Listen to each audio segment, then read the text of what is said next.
Calling the meeting to order. Good evening. Welcome to the Planning Commission meeting of the City of Milpitas.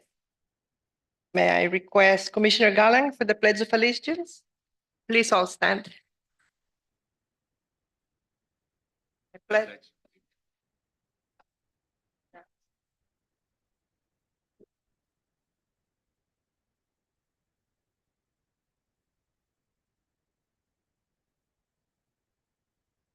Thank you, everyone. Ms. Medina, roll call, please. Thank you, Chair. Good evening, commissioners and community members and staff. I will take attendance, starting with Commissioner Kong. Here. Commissioner Kolkin. Here. Commissioner Gupta. Here. Commissioner Awasthi. Present. Commissioner Galang. Here. Thank you. Commissioner Medina Ashby is absent this evening, and Chair Albana. Here. Thank you. Thank you, Ms. Medina. I'll have Attorney Creeds do the declaration for the conflict of interest and an interest for campaign interest. Thank you, Chair. I ask the Chair and every other member of the Commission whether he or she has any financial or personal conflict of interest related to any of the items on tonight's agenda. Commissioner Kong. None. Commissioner Kolkins. None. Commissioner Gupta. None. Commissioner Awasthi. None. Commissioner Galang. None. And Chair Albana. None. Thank you. Thank you. I further ask the Chair and every other member of the Commission to please disclose any campaign contributions of $100 or more received within the last 12 months from any of the parties entering into contracts with the city on tonight's agenda, or contributions received from any of the development project applicants for development projects on tonight's agenda. Commissioner Kong. None. Commissioner Kolkins. None. Commissioner Gupta. None. Commissioner Awasthi. None. Commissioner Galang. None. And Chair Albana. None. Thank you. Thank you. Let the record reflect no reported conflicts. Thank you, Chair. Thank you. Now do I get a motion for approving the commissioners approving the agenda for tonight?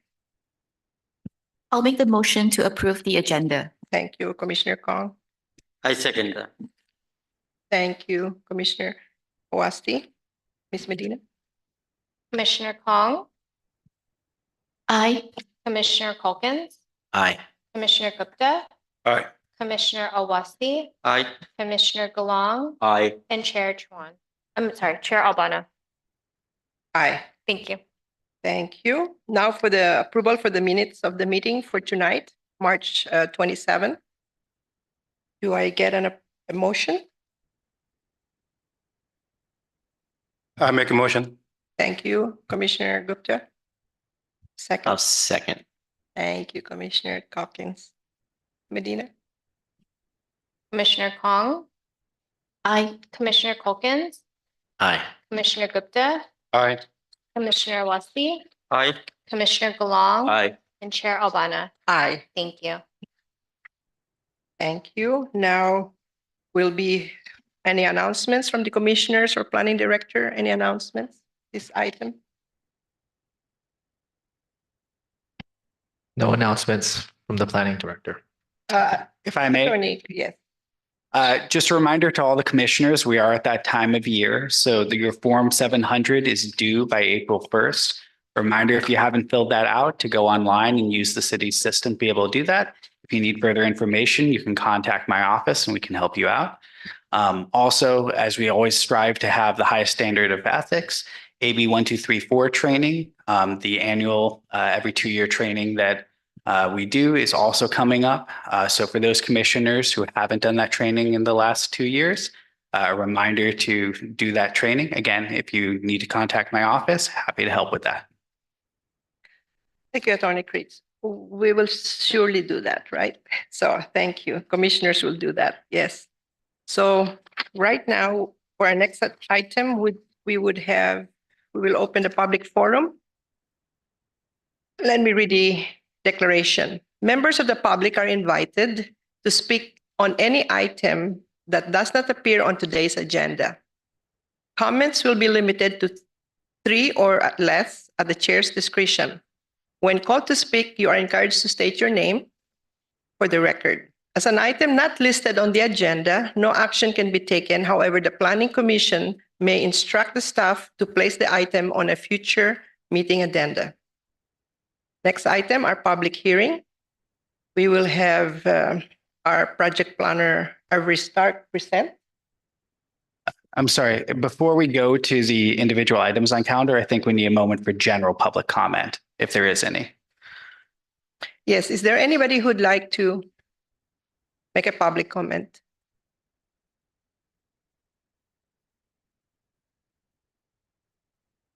Thank you, Attorney Critch, about that reminder. So, Ms. Medina, how many do we have? We have two speaker cards. First person to speak is Juan Quevedo.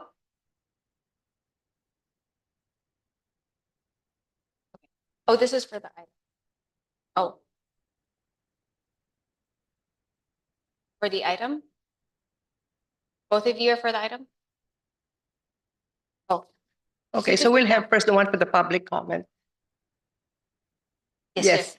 You have 3 minutes. Thank you so much. I think it's that other mic, please. Oh, there's one here. Good evening, all the members of the committee. My name is Juan Quevedo.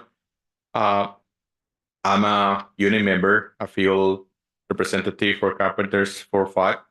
I stand before you today to advocate for a policy that I believe will ensure responsible and ethical development and develop city of Milpitas.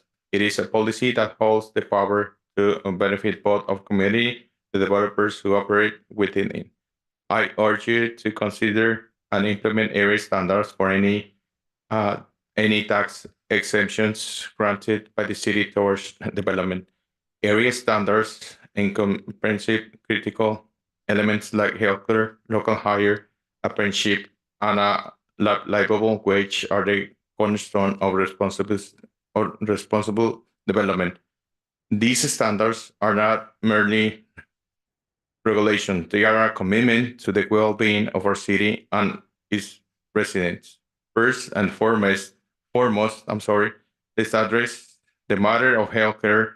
It isn't just that any development will receive that tax exemptions without ensuring that employees working on this project are accessible to quality healthcare. By implementing this standard, we demonstrate our city commitment to the health and well-being of its workforce. Local hire is equally vital. Milpitas residents who pay their taxes and contribute to our community should have the opportunity to work here they live. This not only keeps families together, but also fosters a stronger sense of community and belonging. Apprenticeships are essential for growth and development to our workforce. These programs help individuals gain valuable skills and ensure that the city remains to the forefront of innovation and progress. By setting these area standards, we can be assured that developers and general contractors are committed to the responsible, ethical, and sustainable growth to our city. These standards act as a safeguard, ensuring that corners are not cut, and that development benefits both developers and our community equality. Thank you so much for your time. Thank you. Thank you so much. Thank you.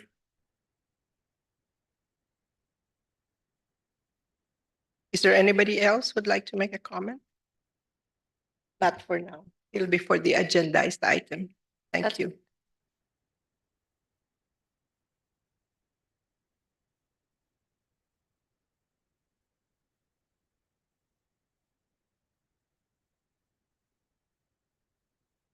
So do I have a motion to close the public forum? Yes. Do I have a motion to close the public forum now? I'll make the motion to close the public forum. Any second. I'll second that. Thank you, commissioners. For our next item, number 9, public hearing. Sorry, if we have a motion, we need a vote. Oh, we take a vote. Commissioner Kong, Aye. Commissioner Culkins, Aye. Commissioner Gupta, Aye. Commissioner Westley, Aye. Commissioner Galong, Aye. and Chair. Aye. Yeah. Thank you. All right, item number 9, public hearing. We have our project planner, Mr. Avery Stark, to present. Thank you, Avery, for being here.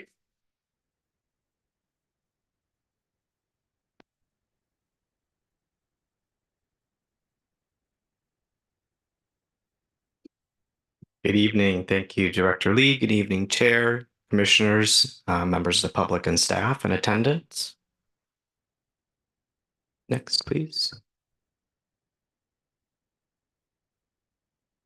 There we go. The applicant AMG and Associates is requesting a site development permit, a state density bonus permit, and an environmental assessment to allow the development of 2 separate multifamily residential buildings consisting of 118 below market rate dwelling units up to a height of 77 feet and 8 inches or 6 stories, 39 vehicular parking spaces, a community garden, and associated site improvements.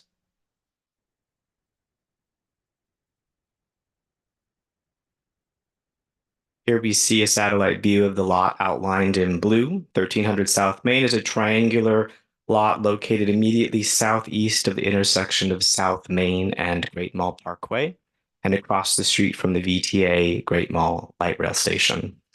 Commercial and residential uses surround the project site, bordered by the Alara apartment building to the west, the Union Pacific Railroad and the Turing apartment building to the east, and the future Main Street condos site at 1316 South Main to the south. The site is currently occupied by a 1-story light industrial building that is proposed for demolition as a part of the building permit process subsequent to the planning entitlement. The site is located within the Milpitas Metro Specific Plan, otherwise referred to as the MMSP. The specific plan designation is multifamily very high residential, VHD. The planning implementation zone district of that designation is Metro Multifamily Very High Density Residential, or referred to as R4-Metro. However, the project site has not been rezoned yet, and as such, the current zoning for the designation is multifamily very high residential with a transit-oriented development overlay, referred to as R4-TOD. And its standards remain in place whenever the Milpitas specific plan, the Metro specific plan, is silent for such development standards.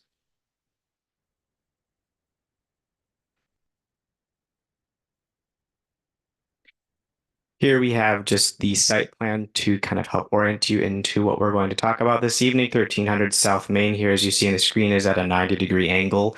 To the bottom of the screen is South Main, which does face north. Building A includes 45 residential units with a gross floor total area of roughly 61,000 square feet. Building B includes a total of 73 units and a gross floor area of roughly 79,000 square feet. The overall unit mix consists of 15 studios, making up about 13% of the 2 buildings, 39 one-bedroom units at 39%, 34 two-bedrooms at 29%, and 33 bedroom units at 25%.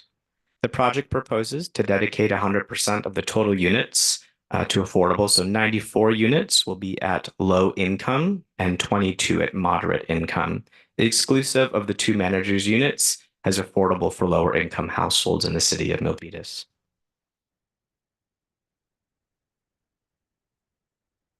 The project is split in between 2 buildings, again, consisting of that total of 118 apartment units. The site is on a roughly 0.97 acre site.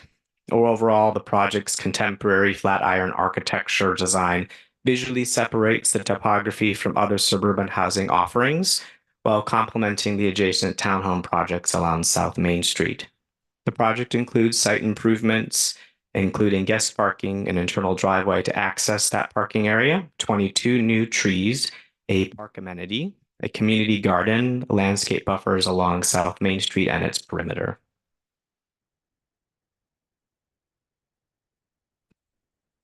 Grouped into small blocks, that are stacked and glued together. The architectural facade fosters a dynamic and vertical play between space and void, the layers of light and color.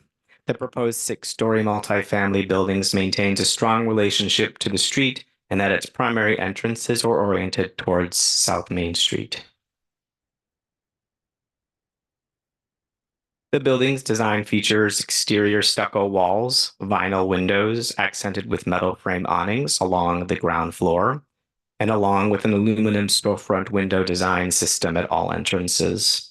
The project is designed and further strengthen the identity of the existing neighborhood and will achieve a compatibility and aesthetic harmony with the surrounding developments. The next few slides are just going to outline the development standards of the Metro Specific Plan and the R4 TOD development standards. You'll see on the left-hand side the standard and on the right-hand side the complies. For context, there are some standards that we'll talk about later that are going to be achieved through either waivers or concessions of state density bonus or through the Affordable Housing Ordinance of the City of Milpitas. So as demonstrated here and in Table 4 of your staff report, the project is consistent with most of the applicable development standards in the Metro multifamily very high residential zoning district. And where the project is not in compliance with those standards, the state density bonus law requires the city to grant appropriate concessions and waivers for qualifying projects. And in addition, the City of Milpitas Affordable Housing Ordinance provides additional waivers for qualifying projects to help develop affordable housing here in the city. And the next few slides, again, are just, again, it's a large number of standards that need to be met and understood. So we can just kind of go through the next two, Liz. Again, this is outlined in your staff report and discussed in detail. And just helps to illustrate the numerous standards that need to be met. Thank you. So the development of residential multifamily projects and mixed-use projects in the city of Milpitas are regulated by a variety of documents, including the general plan, the zoning ordinance, specific plans, and other specific ordinances and policies.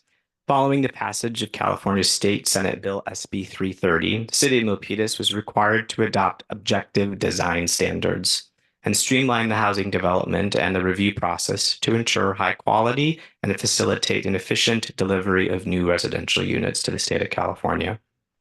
Senate Bill SB 330 defines objective standards as any standard that involves no personal or subjective judgment of a public official, that is uniformly verifiable and referenced to an external and uniform benchmark, or creation available or citation available and knowable by both the development applicant or proponent of the public official before submitting to the application. It's a lot of words to reference our objective design standards that the city adopted in 2022 that apply to all projects, just to set forth those measurable guidelines that are objective in nature. And so we'll kind of talk a little bit about that. So on the screen here, we just see a few examples from our ODS, as we refer to them, of how staff is calculating and measuring the project's compliance in a quantifiable way. Different elements from massing and form, verticals, fenestration, vertical design, and then that bottom right is an illustration of like entrances and parkway plazas into buildings. So the project was considered a large mid-rise building type due to the size of the building. Staff reviewed the project's conformance against several different quantifiable design standards, including site planning, site design, building elements, usable and open space. And as demonstrated in the attached objective standards checklist to this report, the project is consistent with most of the applicable objective design standards. And where the project is not compliant with those objective standards, the state density bonus law requires the city to grant appropriate concessions and waivers to qualifying projects as the applicant has requested. And those are outlined in Table 5 of the staff report for state density bonus concessions and waivers, and we'll talk about those later in the presentation. And in conclusion, the project is considered compliant because it does conform to all of the ODS standards that are applicable, other than those that are the applicant has requested to be waived by the state density bonus law.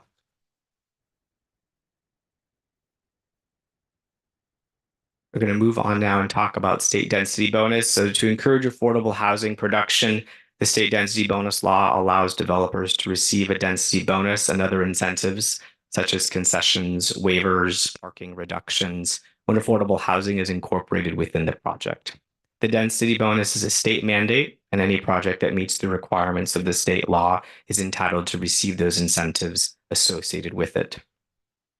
The City Council, after recommendation by the Planning Commission, may authorize an increase in allowable dwelling unit density for those residential projects that assist in meeting the lower income or senior housing needs of the community. When the Planning Commission and Council make a finding that the developer has complied with those requirements of the state density bonus ordinance of the Chapter 10 of our city's municipal code, the council may award density increases with the approval of the project.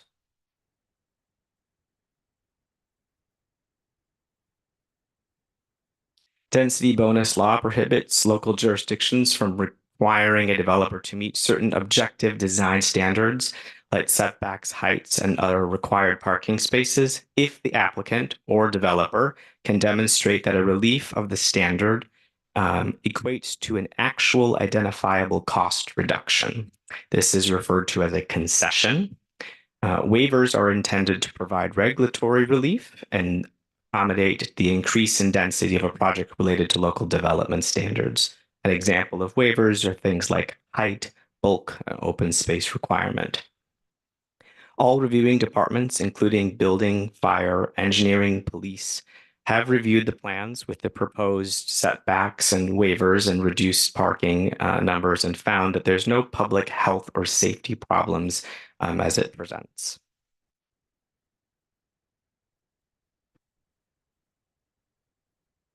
Here we have, since the 100% of the units of the development, exclusive of the two managers unit, are for low-income households, and no more than 20% of the units are for moderate income households, the density bonus shall be an increase of 80% over the maximum allowable density, which is 85 units per dwelling acre in the Metro specific plan.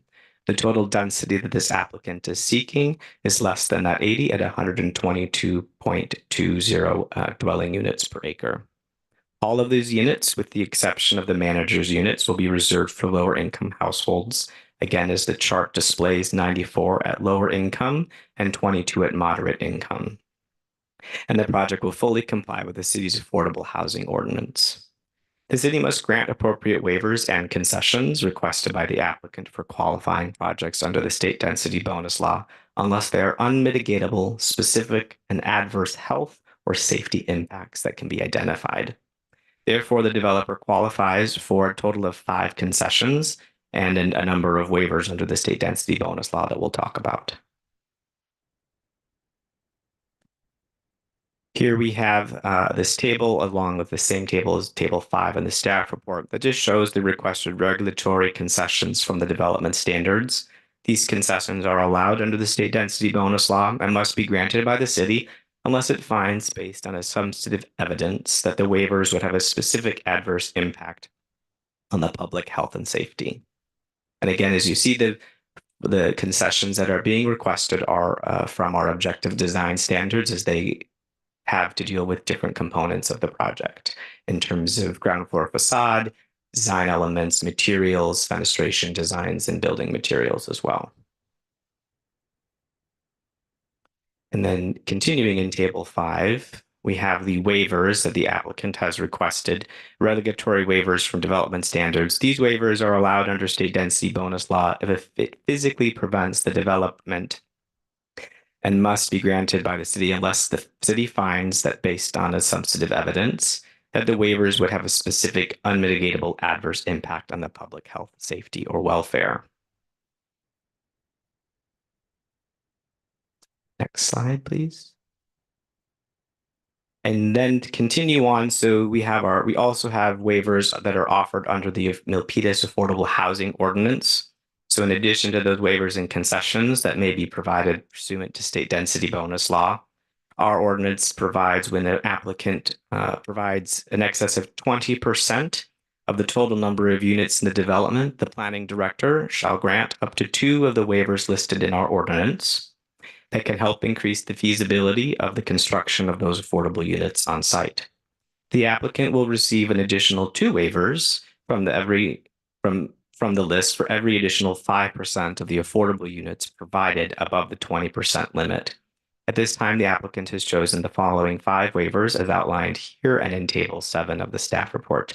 I know there's only 4 on the screen, but that's because when we consider side yard setbacks, there's an exterior side yard setback and there's an interior side yard setback. So it's actually counted as 2.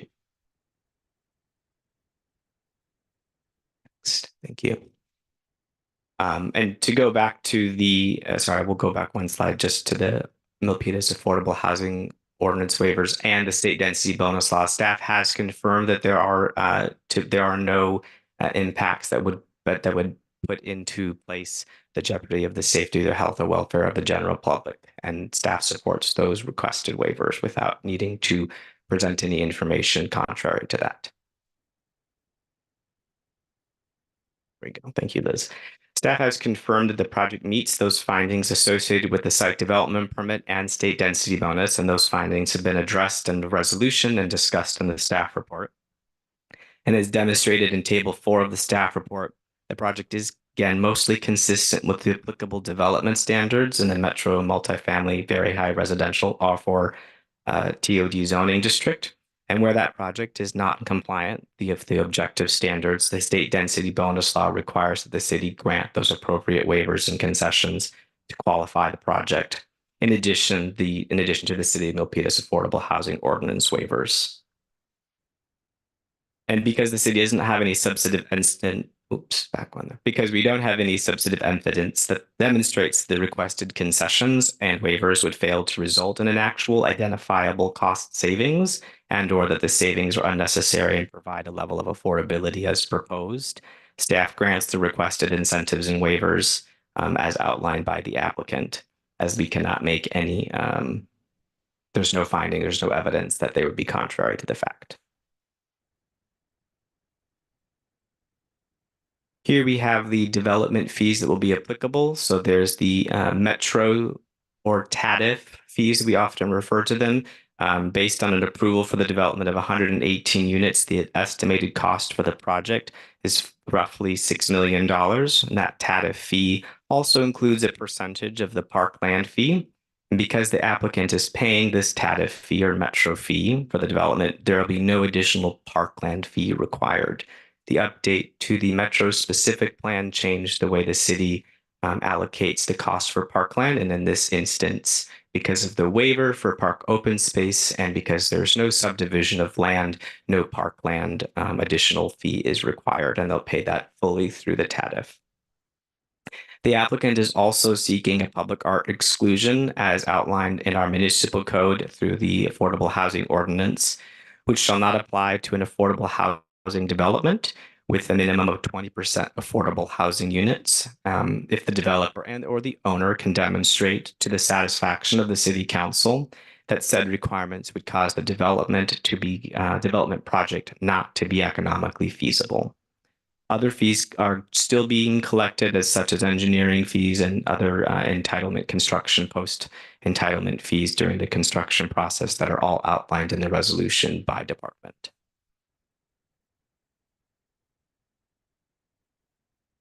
A notice was placed in the Milpitas Post on March 15th of 2024, and 2 signs were placed on the property on March 12th of 2024.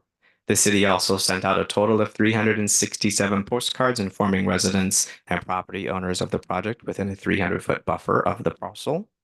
And the planning department to date has not received any comments either in email or in person or in writing regarding the project. And in terms of CEQA, the project is exempt under Section 15332 of the CEQA guidelines, which is commonly used for infill development projects. As the project site is under 5 acres and surrounded by existing development, utilities, infrastructure, and does not cause any significant impacts to traffic, noise, air quality, or water quality. And the project does not hold a value to any endangered or threatened biological species. The prepared CEQA memorandum attached to this report as attachment A and the supporting technical studies go into greater detail explaining the exemption of a class 2D2 exemption. In closing, staff recommends that the Planning Commission open the public hearing to receive comments, move to close the public hearing, and then adopt resolution number 24-011, recommending that the City Council approve site development permit SD 22-0015, density bonus DB 230011, and environmental assessment EA 230015, based on the above findings and subject to the conditions of approval attached and incorporated herein as Exhibit 1 and the CEQA exemption memorandum attached as Exhibit 2 and the CEQA exemption supporting technical studies as Exhibit 3 and to the subject conditions of approval. That concludes staff's summary and presentation of the project. We do have this evening with us from AMG, Jean, if there's any questions for the applicant. This time they do not have a presentation to provide to the commission. Thank you. Thank you, Mr. Stark.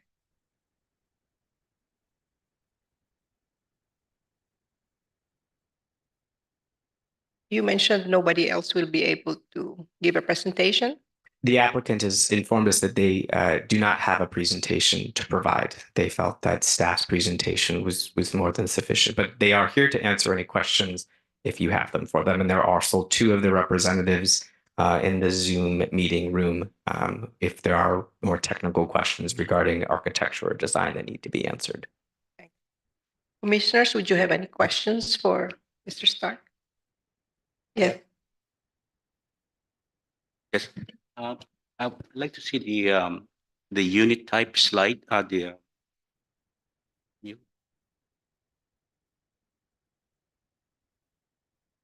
Slide 16. Medina, thank you.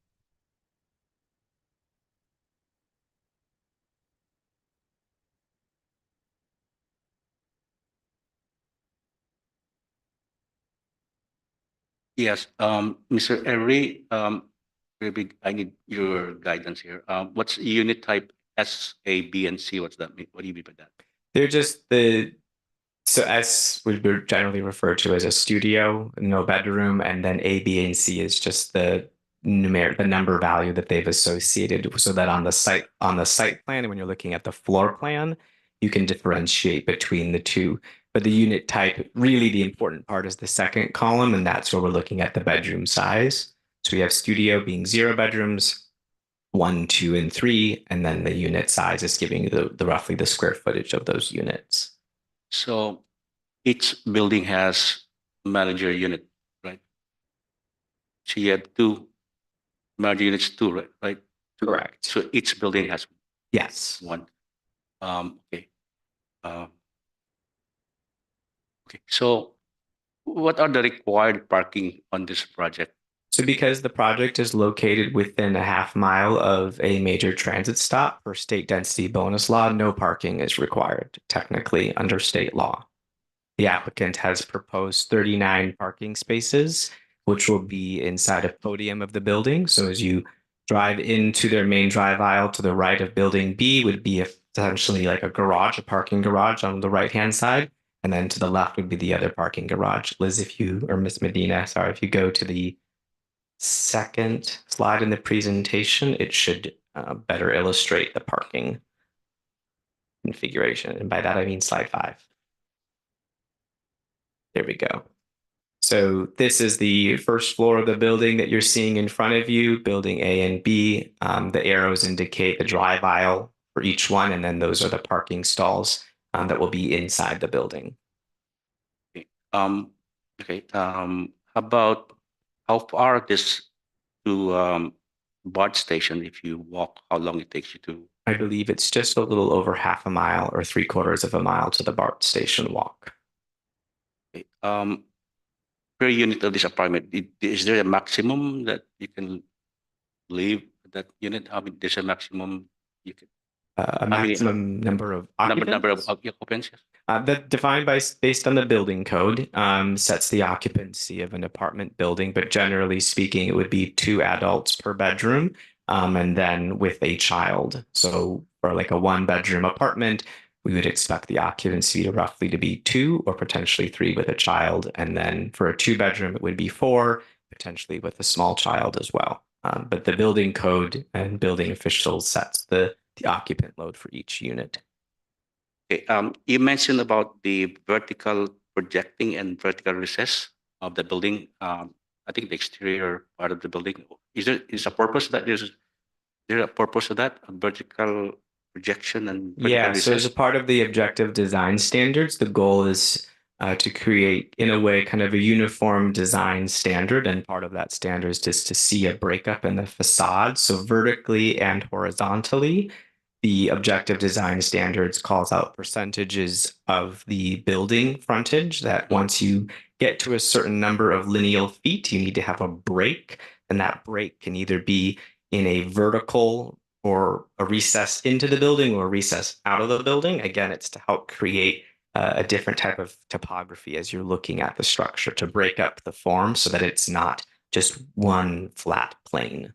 Is that made of wood? No, it'll be made of stucco. So the majority of the building is going to be comprised of stucco. How about the elevator? Do we have elevator? There'll be an elevator in each building. Where's that location? In the building, in the picture in front of you, kind of in a darker orange.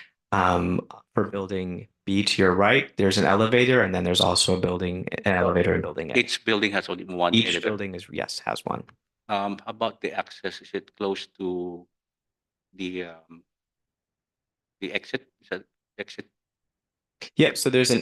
So thank you, Medina. So there are the appropriate ADA accessibility and appropriate ingress and egress exits as required by the building code and the fire marshal. So there's an exit adjacent to both elevators in both buildings. And then there are additional exits on both ends of the building to provide safe exit to and from the public right of way. How about the garbage disposal? Where that locate? So the garbage is actually in the back of the building. It's in the back left there of where your mouse is, Miss Medina.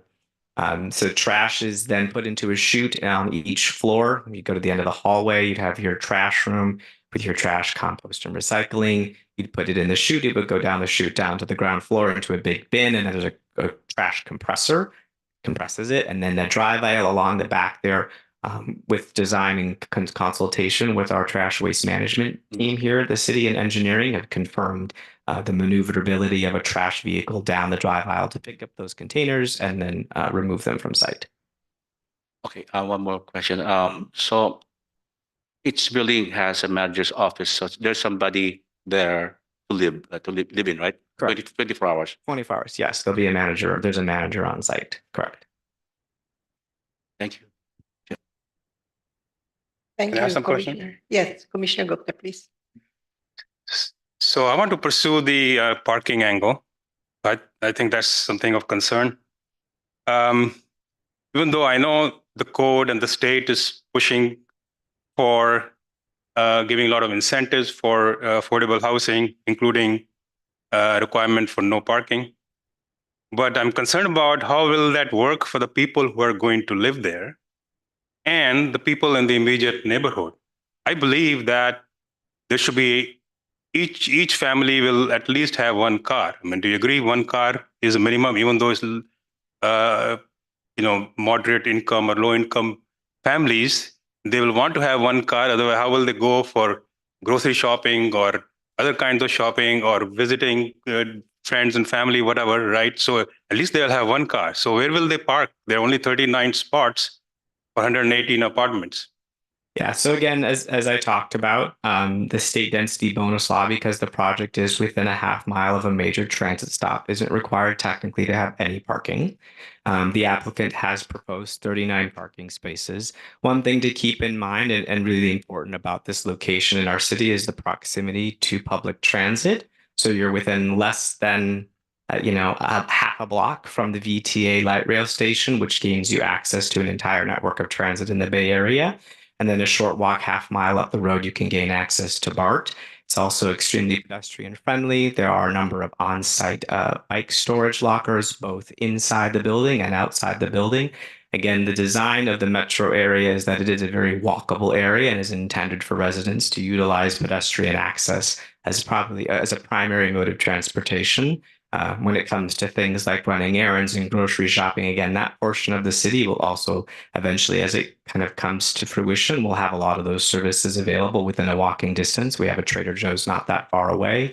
There are a lot of other health and service amenities that are available. So the goal is you live in an apartment building that has access to those things. So you don't necessarily need to depend on a vehicle to get around. So are you going to only rent to people who have no cars? So that is not an option. The state law prohibits the requirement of parking, so the city cannot impose any parking requirement on this tenant or this development. Yeah, I really think that's going to be a real problem. I think there needs to be some innovative way of providing parking, at least allowing one car, and perhaps the ground floor one more floor. The ground floor can be used for parking. That can accommodate a lot more parking spots. That means one more story in the entire building. That way, even though very restricted area in terms of the lot size, but you can still work with it and at least allow one parking per apartment. I think that's what my thinking is. Otherwise, you were going to have 118 families, which is 300-400 people just walking around. And these roads are heavy traffic, and that parkway, Grid Mall Parkway, there's no parking allowed, and there's a lot of traffic, cars going at high speed, and then you have people just walking around. I mean, I don't think it's going to be practical and comfortable, and I think it's a safety issue. Understood. Thank you for the comment, Commissioner. I have a question. Oh, if I may also Yes. Planning yeah, Director.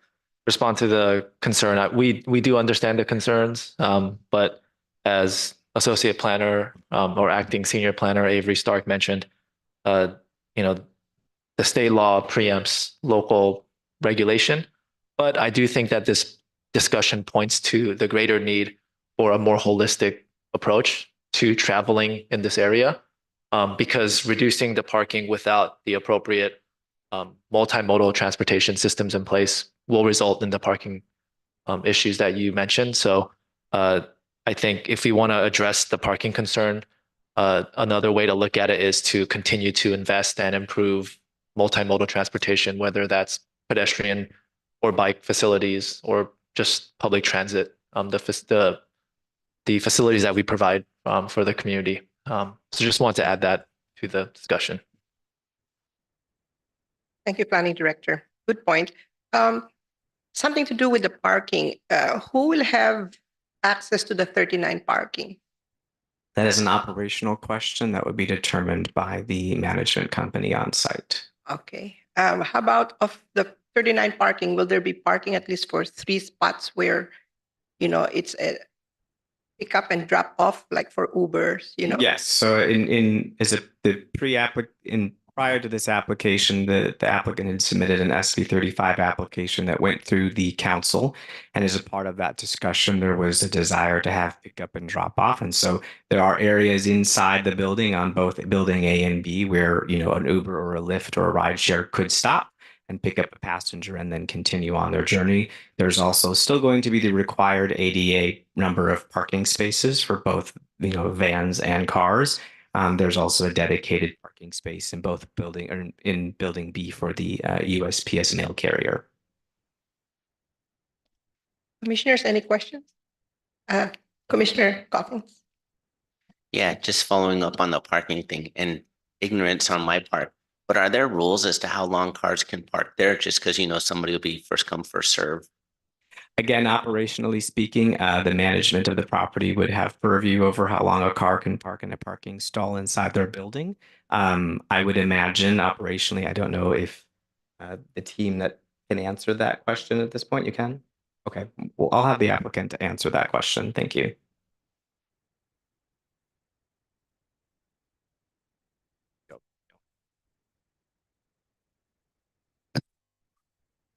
Hi, good evening, commissioners. My name is Gene Broussard from AMG and Associates.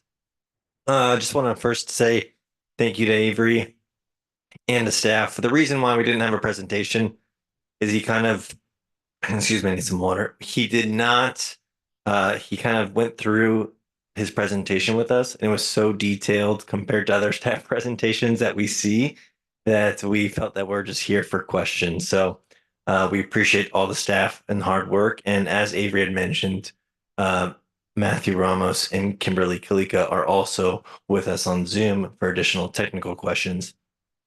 But to answer some of the parking questions, I think we hear you loud and clear about the state laws and, you know, they're just abolishing parking and cities are abolishing parking. You know, as Avery mentioned, we had the SB 35 project. We had 0 parking originally. We heard from the hearing to add parking. We added. Can you still hear me? Yeah, we added 1 level of parking, and now we have the 2 levels of parking. This is an odd shaped site. We're almost at an acre. Typically on an acre, we have many more parking stalls. As you could see, it's just the way it shrinks down to that triangle. It's just not efficient. We're usually able to like double load the corridors, the drive aisles. But to answer your question about the preference of parking, sorry, this keeps cutting out. To answer your question, it's typically we'll do first come, first serve. They are assigned parking stalls. And some of the other questions is we are obviously trying to find eligible tenants that do not need transportation. And usually what happens is if a tenant's not happy with the parking situation, they end up leaving.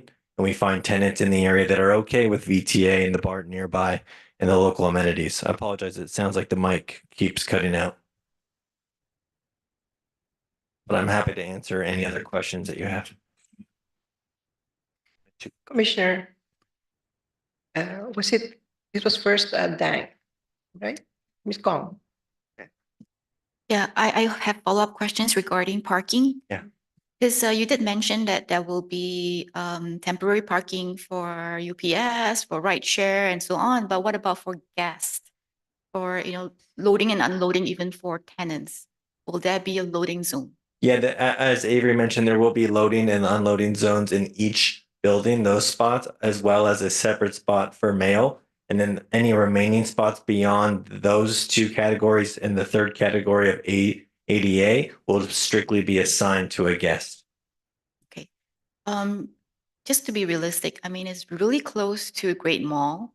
And the Great Mall parking lot at night is usually no guests allowed overnight, right? No parking allowed overnight. To kind of overcome parking restrictions, have there been conversation with the mall operators? Perhaps that can be a permit program that allows specially assigned lots, at least specially assigned areas in the Great Mall at night for overnight parking at, you know, Yeah, permit program. absolutely. So on a few of our projects, specifically in Southern California and some in Northern California, we have approached neighboring malls. Neighboring office centers are great because most of the time staff's leaving at 5 and they don't get there till 8 or 9 in the morning. So we absolutely have entered into those agreements. I personally have negotiated those agreements. In the affordable housing space, as you probably are aware, we seek our approvals at the local level, and then we are now competing at the state level with all the other affordable housing developers for state tax credits. And so at the next stage, we will work with our asset management team to try and negotiate those offsite parking agreements. But we have found them that they are utilized, that they work very well. And I think you're right that this is a good candidate for it. And I want to maybe change a little bit questions regarding open space. I think that's another concern that I have looking at the site plan. Yeah. The amount of community garden and even the playground is really small. Do you plan to utilize the top deck, that is the roof, to provide some additional open space for the tenants? Currently, we do not plan to utilize the roof deck. For that, there's a lot of cost concerns that go into that, but we've tried to improve based on the other project that we had previously to improve that frontage as much as we can with the limited space we have and the tight density of the site. But currently, yeah, we are not, to answer your question, we are not proposing anything on the rooftop. That's a place where I see opportunity to improve. I mean, with costs is something that you can somehow work out because I've been to several high density apartments in various cities in Bay Area, and many of the new buildings, they do utilize the top deck very efficiently for open space. Yeah, the top deck for it's really, it is a cost matter. It's, as you can see, we're using a lot of concessions here to try and make the project feasible. It's there's multiple reasons. I can go into it if you like, but the main reasons are obviously we have conflicts at the roof with all the existing HVACs for the units, and sometimes there's the new energy code that requires the photovoltaic panels or solar ready panels. But the other main reasons are you have to bring everything up to the roof. You've got to bring your elevators now up to the roof. You've got to bring your stair towers up to the roof. The occupant load changes. That changes the structural load. You need some landscaping up there. You need to raise a deck up there. So it's not a small number. It's a hundreds of thousands, if not close to $1 million number. And that's the reason why we unfortunately don't do it. Yeah. Thank you. Commissioner Gowan? Yes. Okay. This is a crazy project. Okay. In the first place, every time we deal with this new project, there's going to be parking is always the issues. Yeah. If you consider a parking space like the first floor, the entire first floor, Mhm. just for parking. Yeah. Do you thinking about that? Uh, If you have, okay, let me finish. You have 118 units, and you said you have only 39 parking spaces, right? Yeah. And then see, in each unit, the minimum cars they have is 2. Everybody has car to drive. We're not in San Francisco or New York, and they always take bus, but not here. Everybody has car. How do you encourage them? Let's say if I apply in one of the unit, of course Yeah. I'm going to ask you, do you have a parking? Yeah. But if you have only 39, how we're going to park my car and my husband or my wife? Yeah. So Yeah, the what we've done on previous projects with the marketing team and the asset management team, as you can imagine, the demand for the low income and the moderate income units is going to be quite high. We'll have most definitely a significant waiting list.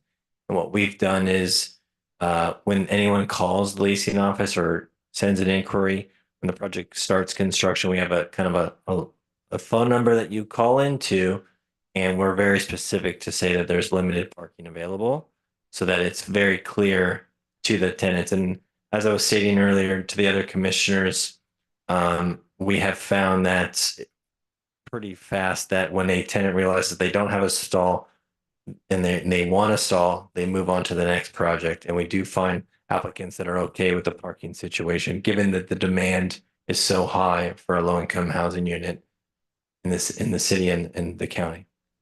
to avail that one parking space, is that a first come, first serve? It's a good question. Before I answer that question, I think you had mentioned, you'd asked about and I didn't touch on it, if the whole ground level was parking. Essentially, the whole ground level is parking other than the community leasing areas and some of the utility rooms that have to be at the ground level.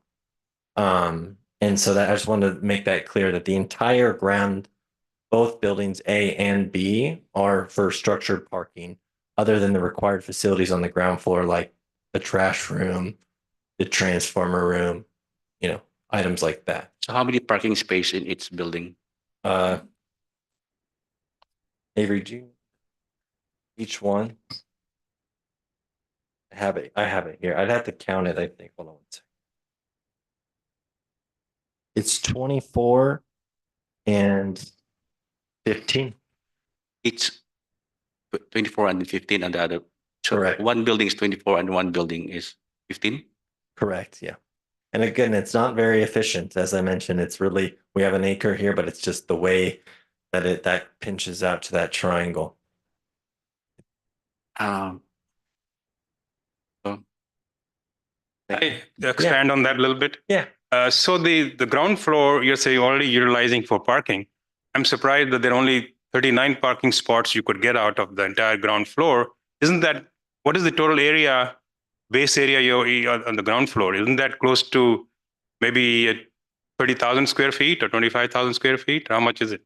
The total area is of the ground floor, it looks like is 24 for both buildings, it's 24,000 square feet. But Yeah. yeah. So, Okay. So what I understand from doing my own research, you need about 300 square feet or 325 square feet per parking space. So if you divide that up, that adds up to probably at least 80, 85 parking space spots. So I don't know how, maybe you're not utilizing the entire ground floor. yeah, so our it's a good question, and I'd love to elaborate on it. So like our rule of thumb for a non-tandem flat acre square site is 400 to 450 square feet if you took Okay. that number. And then when you get into just no tandem parking, it gets less efficient, right? And the issue that we have here is that the energy code is becoming so much more strict about EV parking. And so what's happening is all of our ground floor is turning into transformer rooms and utility rooms. And if you look at the ground floor on our typical ground floor, we have emergency generator room for the backup generator for the elevator. We have fire command room. We have a fire pump room. All those need to be front facing for the fire department.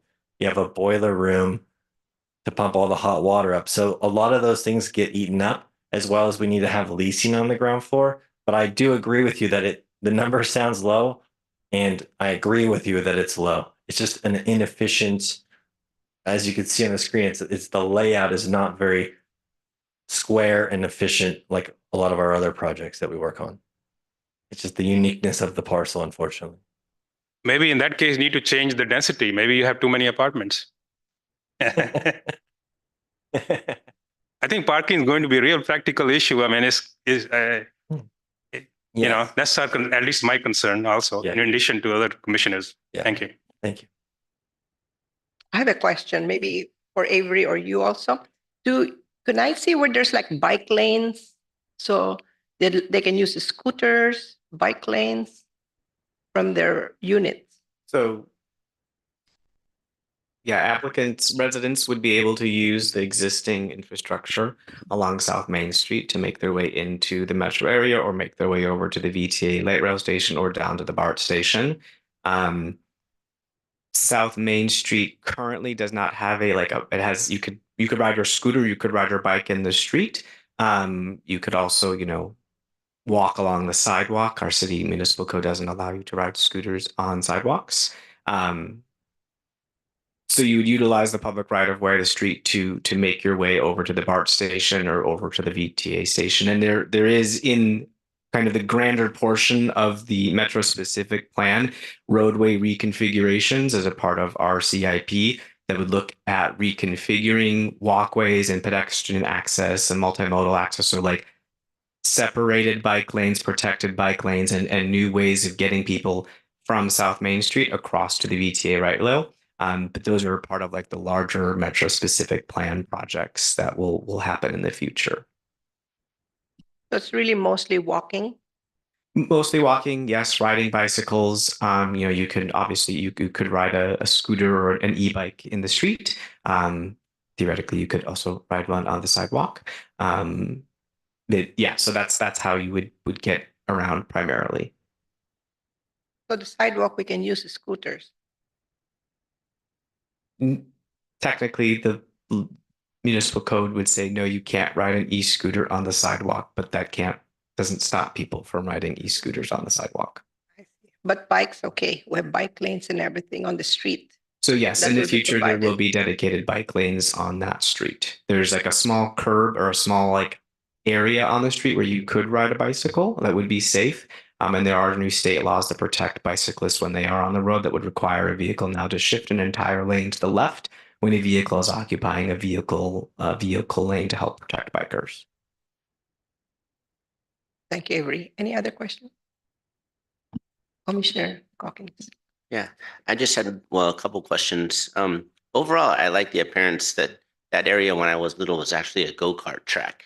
So it's, yeah, definitely fun. But do you guys have a tendency to build and own for a long time, or do you build and sell?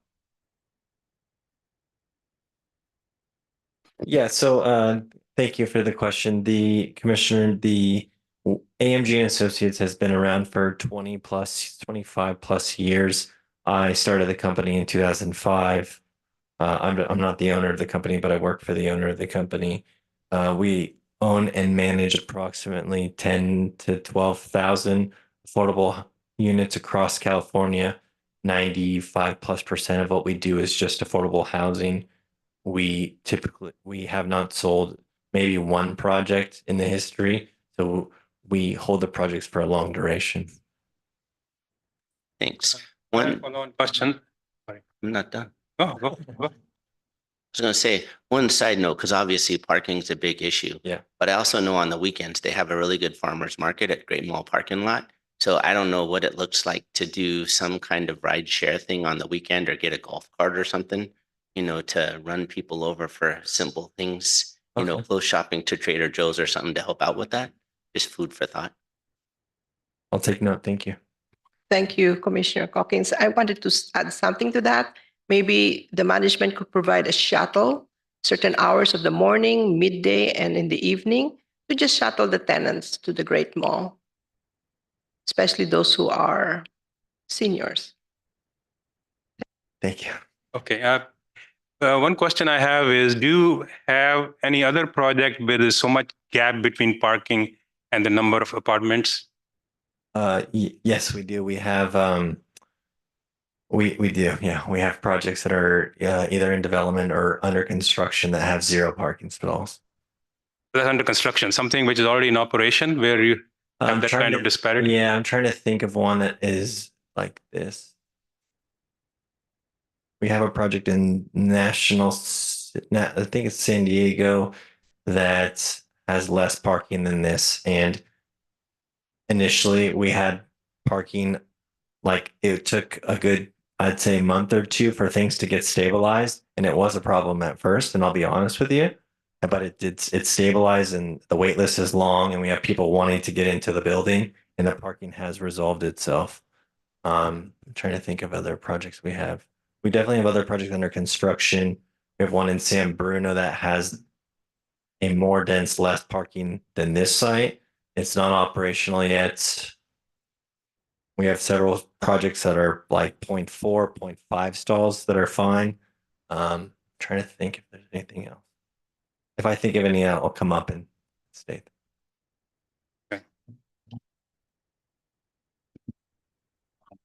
Commissioner Awas. Yes, regarding the allocated 39 parking, presumably it stays this way. You don't increase it. What basis are you going to allot it to the tenants? There are 118 apartments, and everybody is going to want a parking spot, maybe 2. Yeah. So what basis are you going to come up so that you're not discriminating against people? And there might be more people with disabilities. So what kind of preference are you going to give to the people, and how many handicap parkings are? Yeah, thank you for the question. I believe you had asked that question, but I forgot to answer that question. So on all of our projects, what we do is we hire a third-party professional management company that specializes in affordable housing, because a lot of management companies do not know about affordable housing and all the income requirements, the fair housing laws. And so we have to obviously follow fair housing law, and our management company does. What I've seen happen before, to answer your question, when there is excessive demand for parking, is that, for example, say that the project we received a certificate of occupancy and we don't have all the applications vetted and approved yet, and it's not ready to go, it'll be first come, first serve. But if before the project receives a certificate of occupancy, we have 100 applicants ready to move in, and they want the 39 stalls, they end up doing a lottery. Is how I've seen it play out. And they're pretty specific, the asset management company, on following the fair housing law. Oh, thank you. have another question. The city has a list of, maintains a list of low income, moderate income. So are you guys going to go by the city list or by your own list? Are you talking about low income and moderate eligible households? registered- Eligible household yeah. units. Yeah, we would love to work with the city to have residents of the city move in first that are on your list while be sensitive as long as it doesn't violate fair housing. We've done, I think what we've called it is like it's a preference, city preference first. I know that our asset management team is a little careful on how to, there's some rules and laws regarding only people of your city being able to live there first. I think it's kind of you have to walk a fine line to make sure that you're compliant with the laws. But absolutely, I think we've done a preference for local residents first. The local residents who reside in the city comes first, and then secondly are the persons who work in the city. And then the list goes down the lane. So are you going to be keeping up with that? So in my experience, that there is an agreement that the city attorney and everyone's on board with, as well as far as our asset management team to make sure it complies, is typically the asset management team and the third party management company are in constant communication with your housing department about these rules. We're going to sign a density bonus agreement. We're going to sign, there'll be a regulatory agreement on the project for 55 years. And so there's always going to be communication between our team and city staff for 55 years. We have to, that's the agreement, we're bound by it. So could you put a note in that we would prefer to have that the first preference is given to residents and the second to the people who work in Milpitas, which has been the norm now, if it has not changed. I think I'm fine with that as long as the assistant city attorney is okay. So if I can explain to it, the rules governing those restrictive covenants are set first and foremost by state law. There's obviously local implementations of those parts, as well as the housing department has established standards for how those units that are in our inventory get lotteried off. What I would say is that in developing those regulatory agreements and discussing them, those are always a negotiation for making sure that they're compliant with the law and are something that all sides can live with.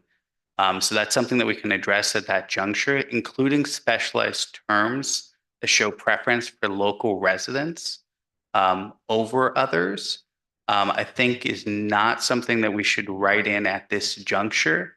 I think that there are other more effective ways to achieve goals like that. And obviously, whenever somebody lives in Milpitas, they are a resident by definition. Yeah. Thank you, City Attorney. Thank you, sir. Thank you. Thank you. Anybody else? Commissioner Cole? Yeah, I have a question regarding the funding of this project. You did mention that you're applying for state grant, you are vying for it, you're competing with a lot of other developers. So at this point, are there funding gaps that we need to be aware of? Like even though if we approve or we don't approve, what's your road? How long does it take to get funding secured? We're trying right now. We're trying to make it work with no gaps. Obviously, everything's subject to interest rates and costs and where they come in. But our current plan is to apply this year for state tax credit, or not state for their federal tax credits at the state level. We have planned to apply at the California Tax Credit Allocation Committee. And then for the actual rate itself, rental rate to the tenants, is that going to be a fixed rate per unit, or is that going to be based on like 30% of their income? Yeah, good question. It's set. So there's the income and the rent test, and it it's just my understanding, and it is complicated because there's like different levels of tests depending on the type of funding you receive. But if the rate, for example, is a low income rate and it's 80%, it's like that in perpetuity forever, and it's a percentage. If the income limit is $100,000 in the county and it's 80%, it's you can only make 80, and then it's 30% of 80% of that divided by 12. So it is a function of the income test, but it's also the unit comes, it gets complicated, but the unit is a threshold measure as well. And there, I also wanted to comment about Avery was speaking about the occupancy level. I wanted to touch on that. I think he's absolutely correct about building code and the city building officials setting occupancy per bedroom. This came up on a recent project we were working on where there was concern about how many people would be living in a studio or a 1-bedroom or a 2-bedroom. So we actually did a survey of our entire portfolio to see like what is the average, because it's a good question. And I have it here. So our is the average, and obviously a studio will have more and sometimes less, but our average studio has 1.2 occupants. Our average 1-bedroom has 1.26 occupants. Our average 2-bedroom has 2.57 occupants, and our average 3-bedroom has 4.16 occupants. And that was like a study that we did for a recent project. Obviously, it varies depending on projects. Rural, I would say, skews a little bit higher. Urban skews a little bit lower.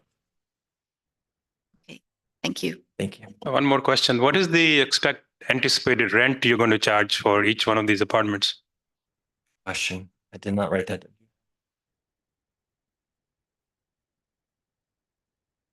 I could come back and break it down for you if you'd like. I don't have it off the top of my head. Just a rough idea. Can you give me like 1 minute or? Sure. It would take me a minute to look up, or maybe if I can call on my counterparts on the Zoom that are in front of their computers, can probably pull it up a little bit quicker if they're available.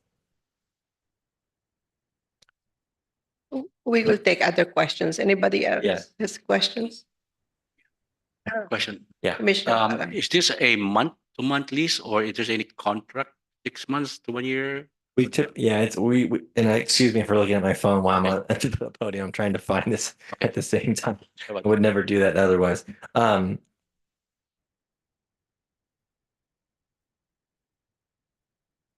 Okay, the applicant's team member wants to speak. Is this on Zoom? So let's put them in while he's calculating this. Yeah, I think they were just going to speak on the on that matter, but I'm pulling it up as well.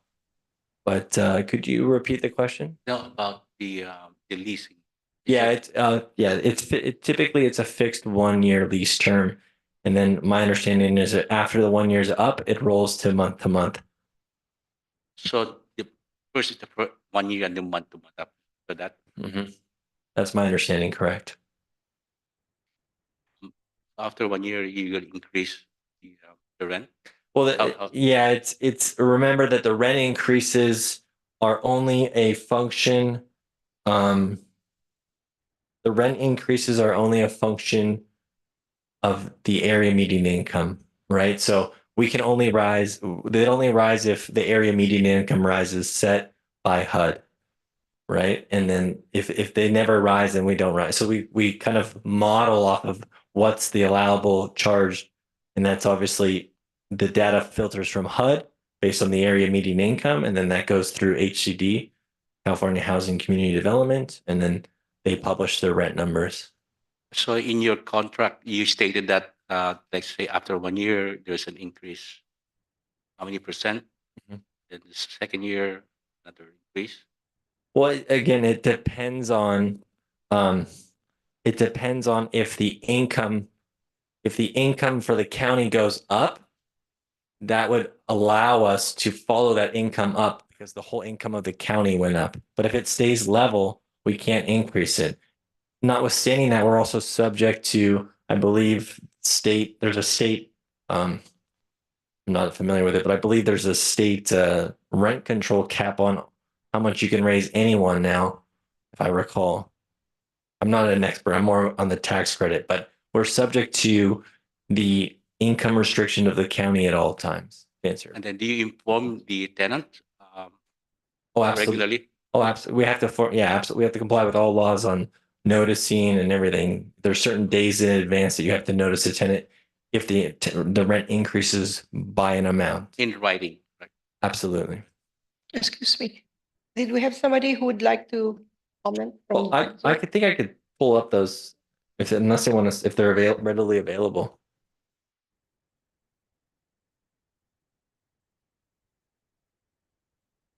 Let's see here. I'm almost at the. I have it here.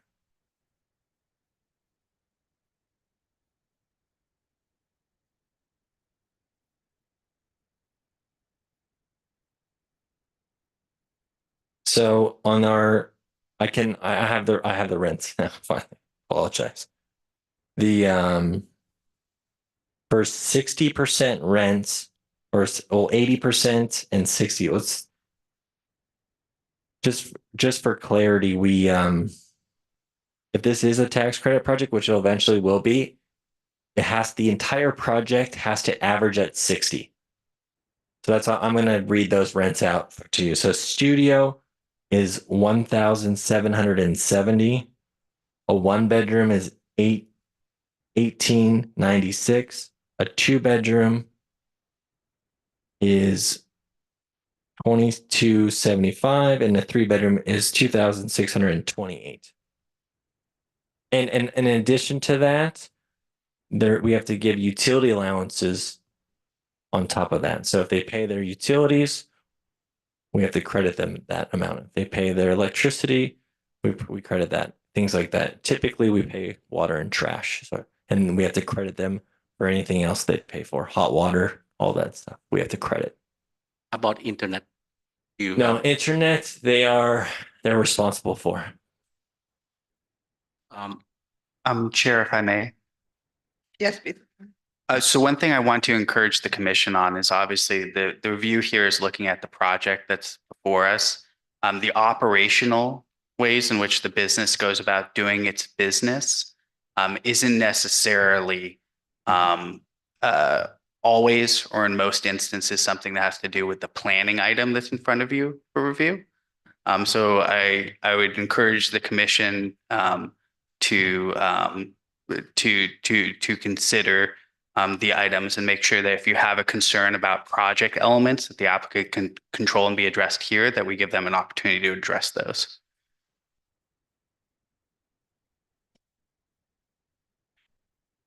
Thank you, Attorney Creech. I have a question for Mr. Stark, Avery.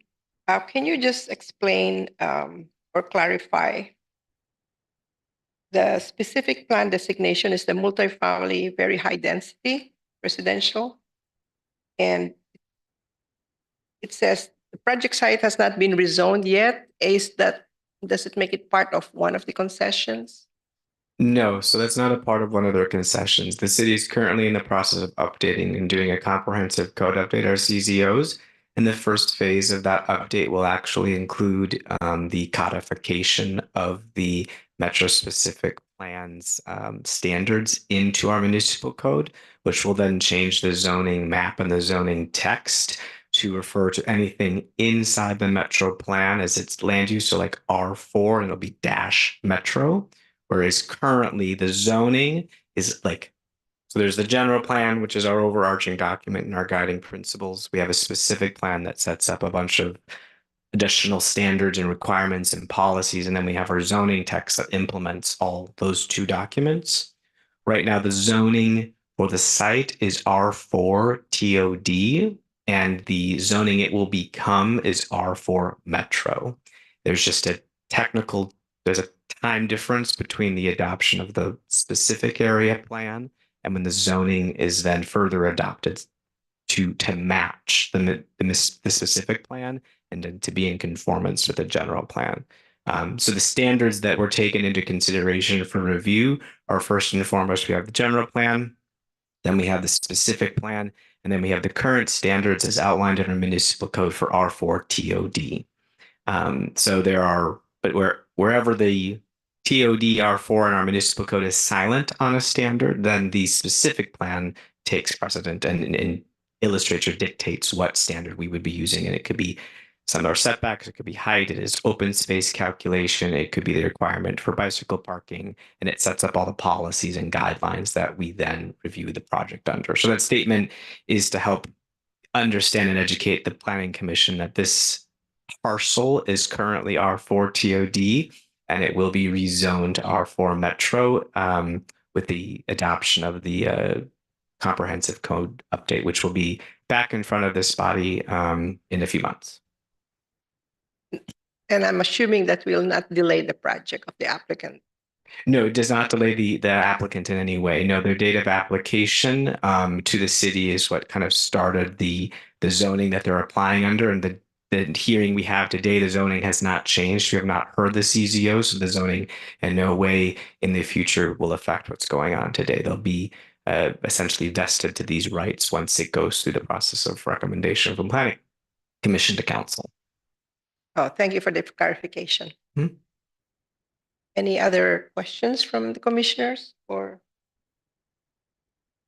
And I will have the public.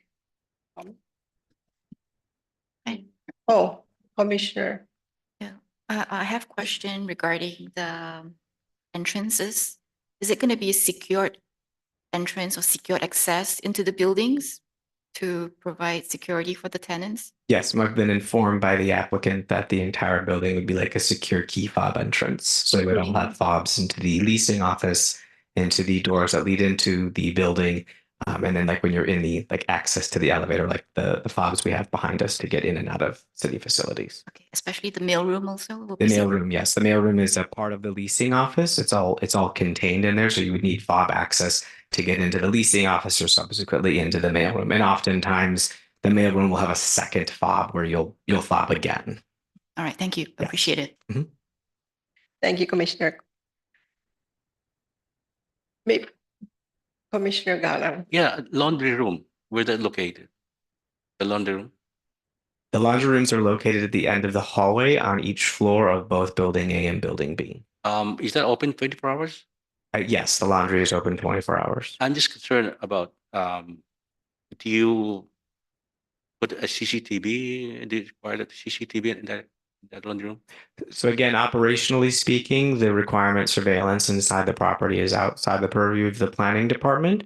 But they are required per our police department to have adequate surveillance on site 24 hours for the exterior portion of the building. How they choose to secure the inside of their building with cameras or not is at their discretion. So you're not required? Not required, no. Can we add that under condition to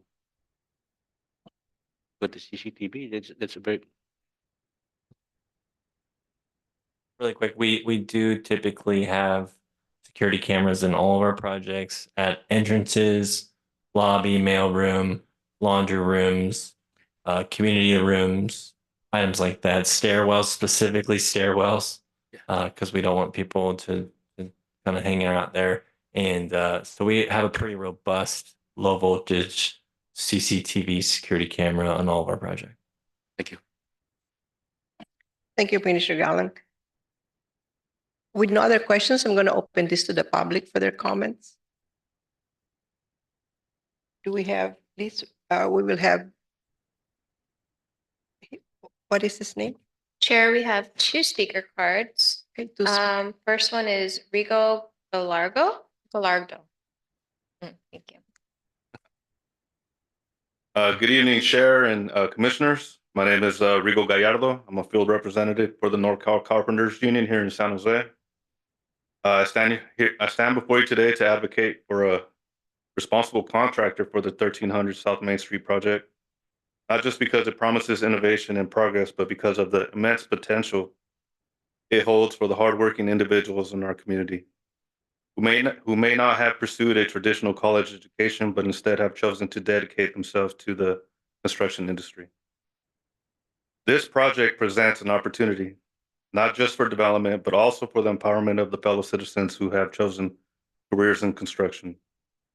It is imperative that AMG and Associates LLC select a responsible general contractor who is committed to paying livable wages, providing access to healthcare, and fostering the growth of apprenticeships. These principles are not just good for workers, they are essential for the vitality of our community and the sustainability of our economy. By ensuring that construction jobs created by this project offer fair wages and benefits, we can uplift families, reduce income inequality, and strengthen the social fabric of Milpitas. Furthermore, by prioritizing apprenticeships, we can pave the way for the next generation of skilled workers, providing them with the training and opportunities they need to thrive in the construction industry. I urge the Planning Commission to consider not just the physical aspects of this project, but also the human impact. Let us ensure that as we build inclusively with opportunities for all who call Milpitas home. Let us choose a path of progress that uplifts every member of our community. Thank you for your. Thank you. We have our next speaker. Yes, our next speaker is Guy Haas.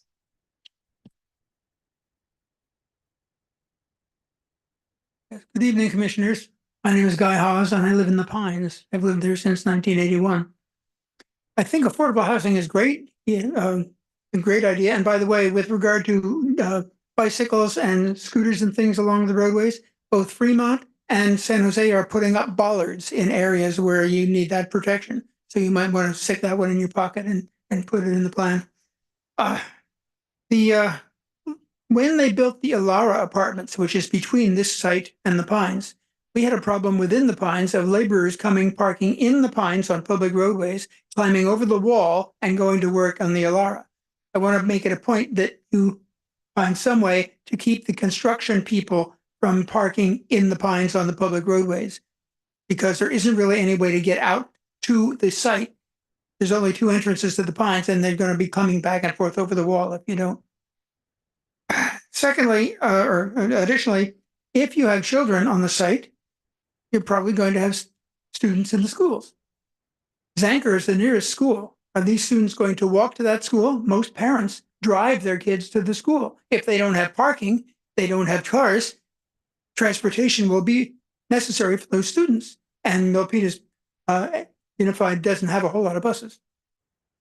As far as the mailroom is concerned, I think they would do well to make sure that there is FedEx boxes and things like that where Amazon and what have you have a secured spot, because I keep seeing things on Nextdoor about apartments where people's materials are being delivered and they get stolen. And lastly, again, with parking going on in the Pines, if you have vehicles for people in this new development and they want to park in the Pines, that eats up more of our parking spaces. And there has been in the past a plan for a parking permit program for at least that edge of the Pines between, the kind of the northeast section of the Pines. I think that we need to keep in mind that that still is on the planning board and can be brought back if they figure a way to fund it. Thank you. Thank you so much. We don't have any more, Liz? Any comments? Maybe at this time we should close it.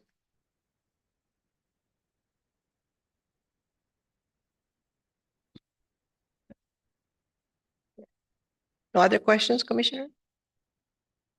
Questions? Then let me ask one question. I'm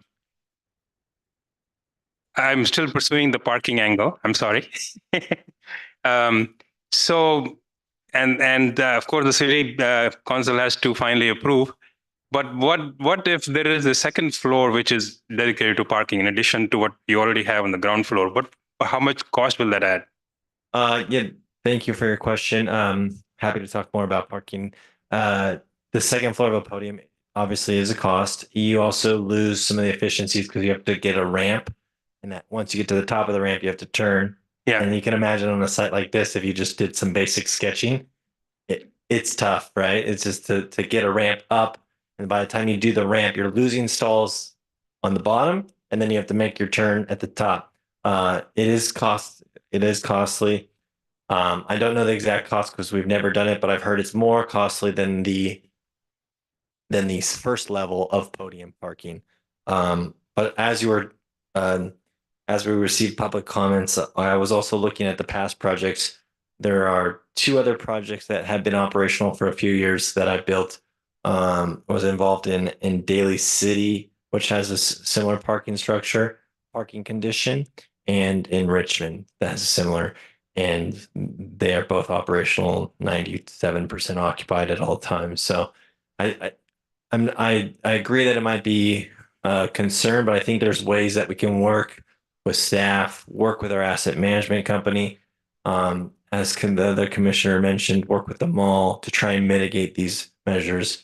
We've also done like traffic demand management plans, parking demand management plans, we call them in-house, just to find ways to incentivize people not to have cars and do that. But yeah, I was actually shocked when the state just abolished him pretty much across the board. Even for no, if we were market rate, you just still required zero. So it's I know it'll increase the cost, but you could actually charge more rent if you allow everybody to have one car. Yeah. You can charge a couple $100 of rent more. Unfortunately, in a tax credit project, you can't. You can't. At market rate, you can, but tax credit's pretty specific. If you use the cost to gain tax credits, you can't charge additional rent for the parking, unfortunately. We have one project in our portfolio that has a separate parking structure, and that's the only one we're able to do it because it wasn't part of the initial project, unfortunately. Okay, thanks. Thank you. Thank you, Commissioner Gupta. So I'd like to have a motion now to close the public forum. One more question? All right. Commissioner. Yeah, I wanted to get clarification for the question that the Mr. Haas made about school. Do we know which school is zoned to? Because both elementary schools that's in the area are at least more than half mile away.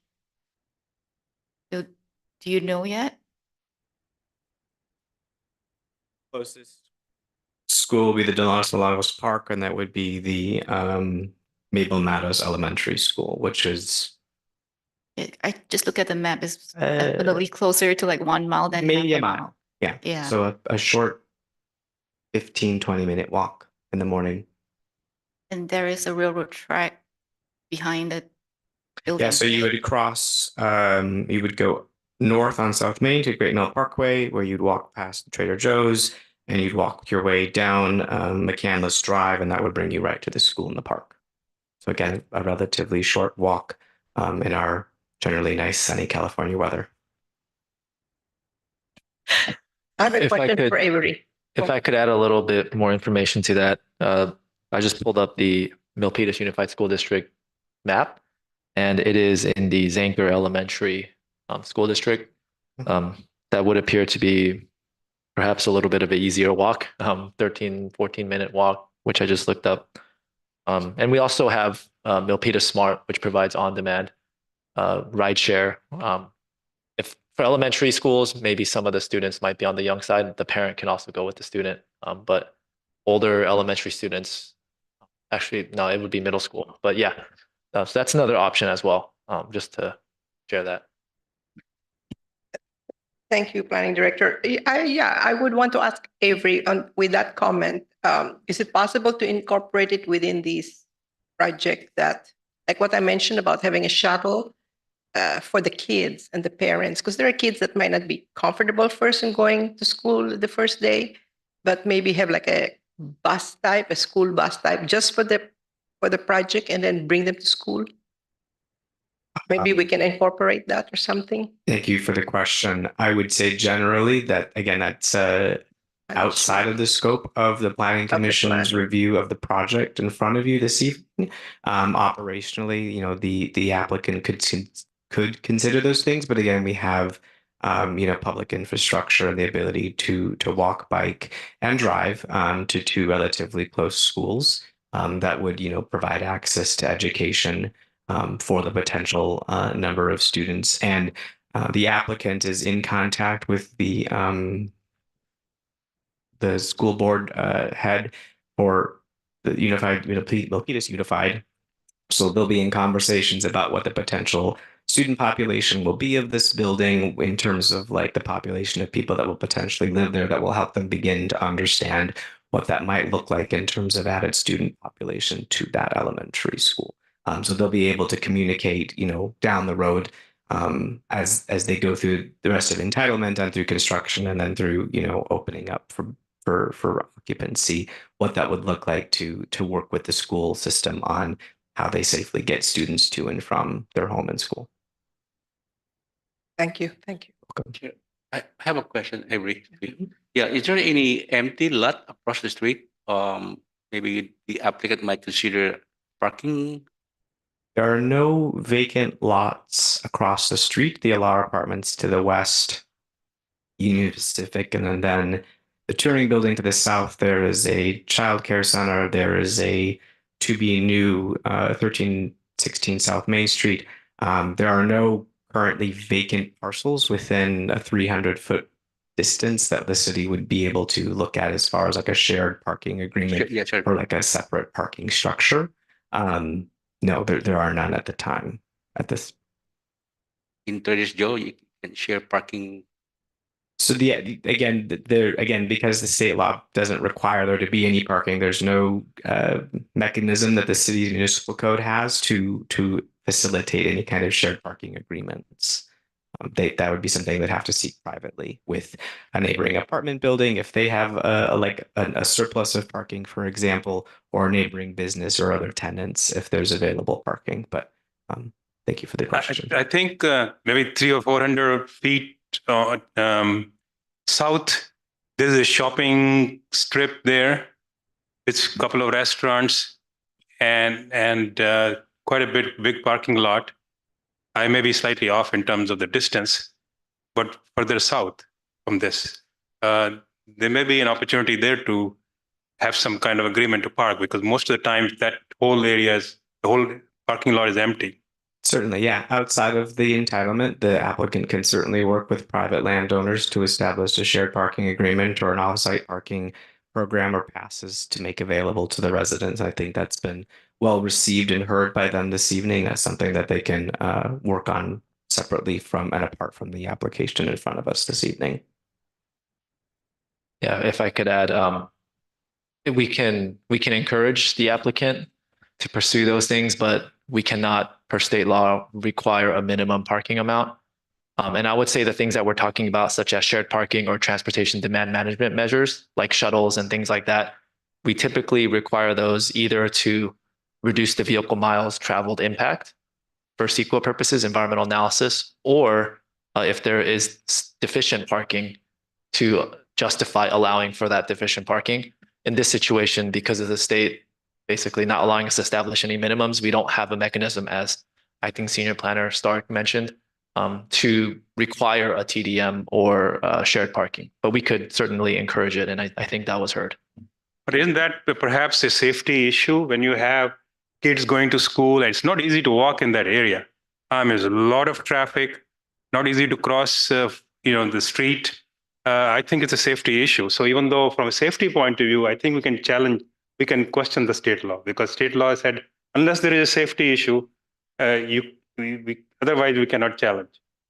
But I'm saying from a safety point of view, I think it might be unsafe to live in that area with 300-400 people, mostly walking all around in that neighborhood. Thank you for the comment, Commissioner. Chair, if I may respond. Yes, please, Attorney. So just to help understand the discussion and shape it, the exact statement of the state law is that for a project meeting these specific standards, this 100% affordable, this kind of area near a half mile from a transit stop, the law says that the local jurisdiction shall not impose vehicular parking standards. There is not an exception provided by the state in that for health and safety kinds of issues. I think that the commission is fully capable in a public forum like this to raise concerns where that law might have been misshaped, but that is the law the legislature gave us. The commission is also fully capable in situations like this to convey to a project applicant ways in which that law may result in a project that ultimately will not deliver to them the objectives that they want, getting the tenants that they want because of the unique circumstances of this area and other kinds of things, and to therefore encourage them to be able to do things like undertaking agreements with the Great Mall or other people with excess parking spaces in the area to provide those parking spaces. But at the end of the day, in deciding what is going on here, the city cannot impose any parking standard, whether it be one that's written or whether it be one where it's determining that this project is deficient because of the parking that it's provided. Thank you, Attorney Creech. Is it part of the staff is it part of the staff to be at least able to determine how, when construction begins, where the contractors can park their vehicles? Or this is not part of? It's not a part of the planning entitlement. It is not inherently a part of the building permit process either. Most parking would be then on site or that the general contractor work with the applicant to identify a site off-site where their employees and crews and specialized staff would be able to park. But public parking, if available, is public parking for anyone to park. Correct. Thank you. So at this point, I'd have to have a motion to close the public hearing now. Can I have a motion, please? The motion to close the public hearing. Thank you. I'll second that. Thank you. Thank you, commissioners. Commissioner Kong, Aye. Commissioner Culkins, Aye. Commissioner Gupta, Aye. Commissioner Westy, Aye. Commissioner Galang, and Chair Alvana. Aye.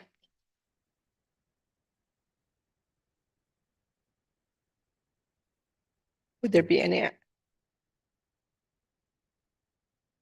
Would I have to, I hear a motion?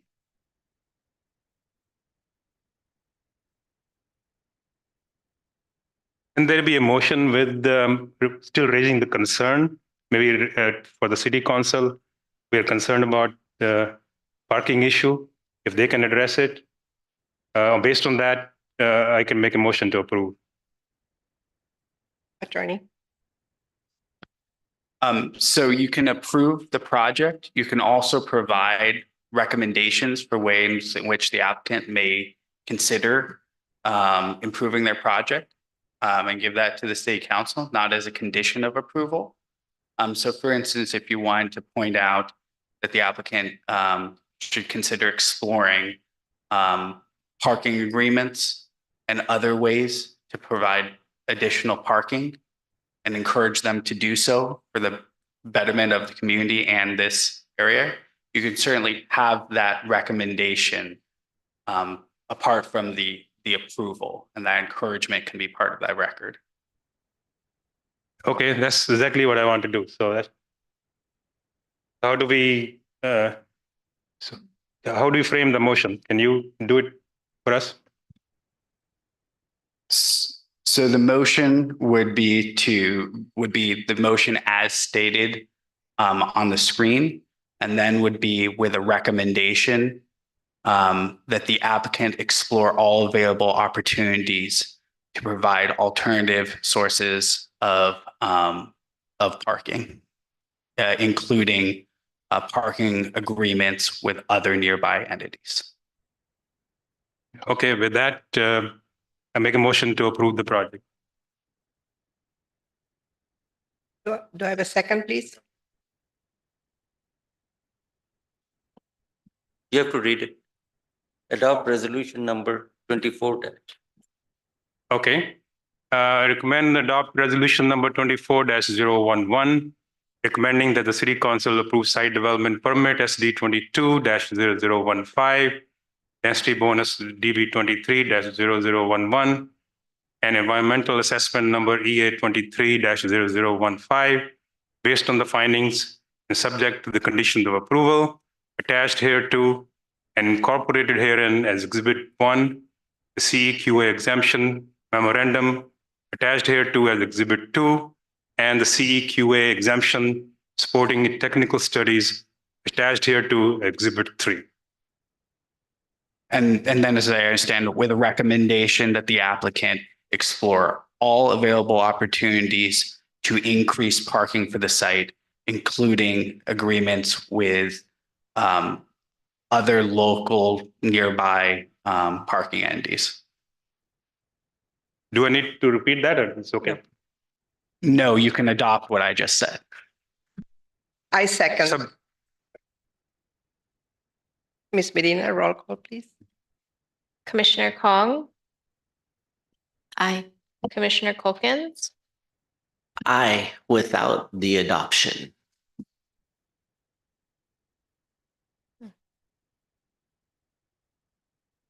I don't know how you want me to say this as far as I agree with the resolution. I don't think we need to make them jump through the hoops of additional parking requests. So the motion would be an aye or a nay for your vote, as stated. You could propose your own motion if this motion doesn't carry, but you'd have to vote on the motion as stated. Nay. Aye. Aye. Aye. Aye. thank you. Motion passes. Thank you, commissioners. Now for our number 9-2 item, Capital Improvement Program, the CIP General Plan Conformity Finding.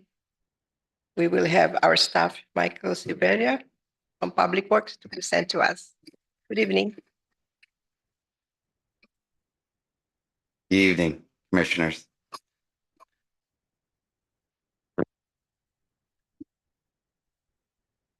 Stay here.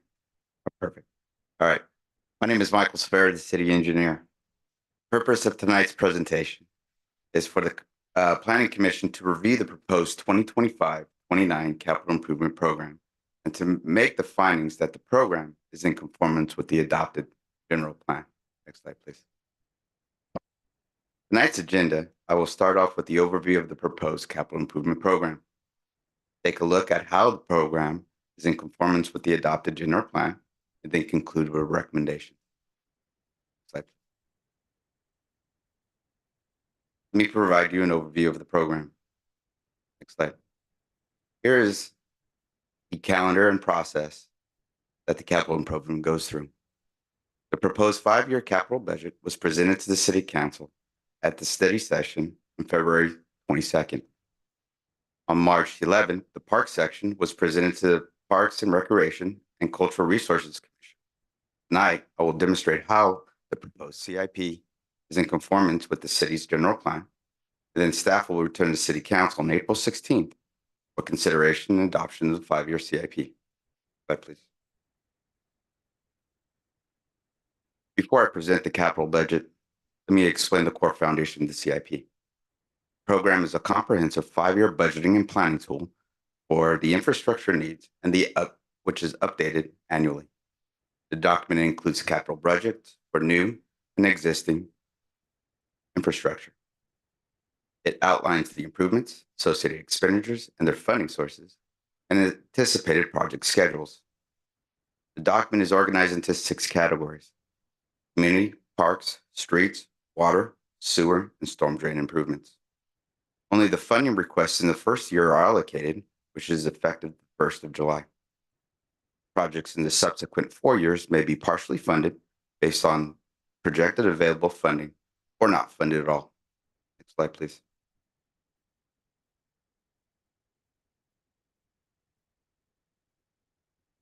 Here are the City Council's 7 budget priorities, which aligns with the elements of the general plan.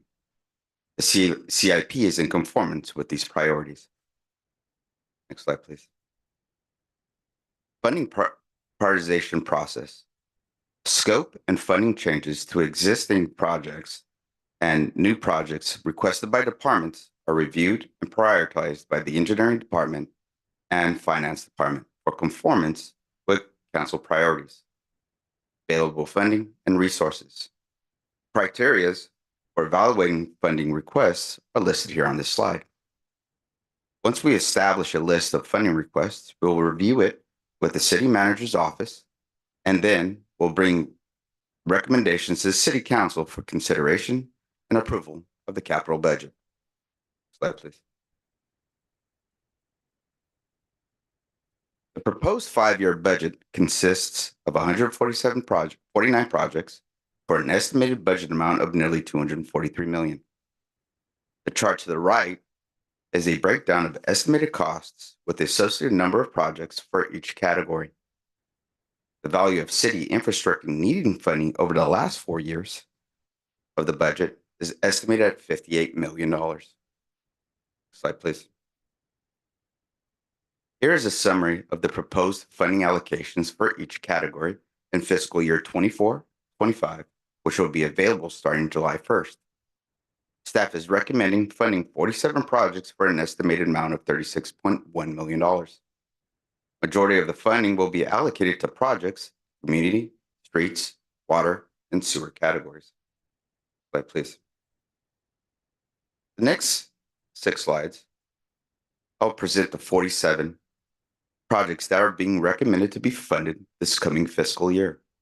Each table shows the project and recommended funding amount and funding sources.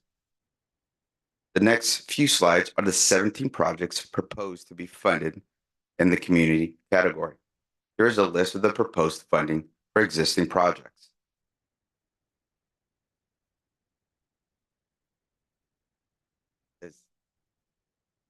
Back up a little bit. A few more.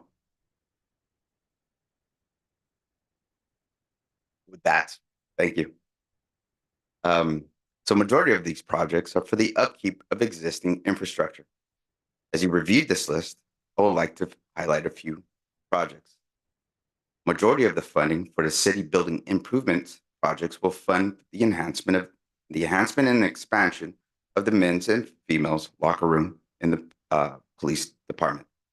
The public art program is the annual contribution from the Public Art Fund for continuous implementation of the mural program. And the funding for the city parking rehab project will resurface the parking lots at Cardoza, Dixon Landing, and Hall Parks. Next slide, please. Here's a list of 6 proposed new community projects. As you review this list, I'll mention a few projects here.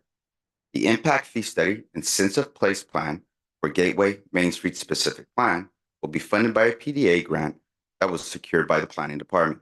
It will identify improvements, create a basic infrastructure plan for the area, and establish the development impact fee.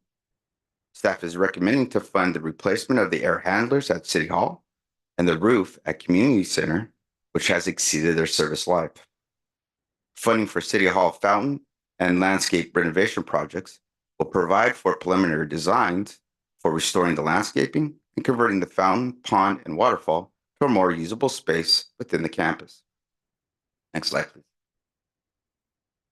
There are 5 projects in the park category being recommended to be funded in the amount of $1.1 million.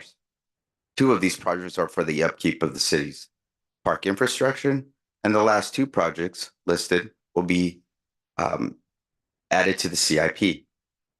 The Innovation District Master Plan will also be funded by the PDA grant to start public engagement and conceptual design of the parks and trails as identified in the Metro specific plan. Engineering will be starting the conceptual design for the playground renovations at Senate Park. Next slide, please. Here's a list of 12 projects that are being recommended to be funded in the streets category in the amount of $8.9 million.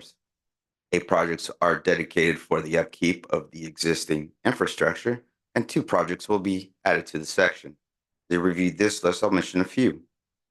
The funding for the Main Street utility undergrounding is to retain a consultant to assist staff to acquire easements for the necessary underground improvements between Corning and Curtis Avenue. The traffic study and safety improvement project funding is for the planning of improvements as identified in the adopted citywide traffic safety report. The funding for street resurfacing project in 2025 will resurface portion of Great Mall Parkway, Tasman Drive, and Alder Drive. Next slide, please. Here's a list of 7 water projects being recommended to be funded for an amount of $5.2 million. 2 projects I would like to point out is the funding for the well upgrade project, which is to construct a facility located on Delongo Milans Park, and the Pinewood Well Rehab Project, which will explore converting the existing well to a production well. These wells will diversify the city's water system for anticipated growth of the Gateway, Main Street, and metro-specific area as recommended by the master plan. Next slide, please. Here are 5 projects being recommended to be funded in the amount of $9.3 million for the maintenance of cities infrastructure and the city's cost share for improvements at San Jose wastewater facility. Also, there are 2 storm drain projects being recommended in the amount of $600,000 for maintenance of infrastructure and assessment of flooding at Main Street. Next slide, please. During the City Council budget study session on July 30th, city staff reported that it does not foresee a reduction in current service levels based on new revenue information, labor contracts, and various funding and expenditures strategies. Staff projects a balanced budget for fiscal year 24-25, but projects a deficit starting fiscal year 26-27 prior to the sunset expiration of Measure F. Due to the aging of city infrastructure such as buildings, parks, public safety and technology systems, and storm drain infrastructure, which are primarily supported by the general fund, staff is recommending using a portion of the reserves to start addressing these needs. Next slide, please. Now we'll review how the projects in the CIP conforms with the general plan. Please refer to your agenda report for specific details. The city's general plan identifies the community vision for the future and provides a framework that will guide decisions on city growth, development, and conservation of open space and resources in a manner that is consistent with the quality of life desired by the city's residents and businesses. Staff reviews and analyzes the project to ensure the program is in conformance with and will further the goals, policies, and implementation strategies outlined in the general plan.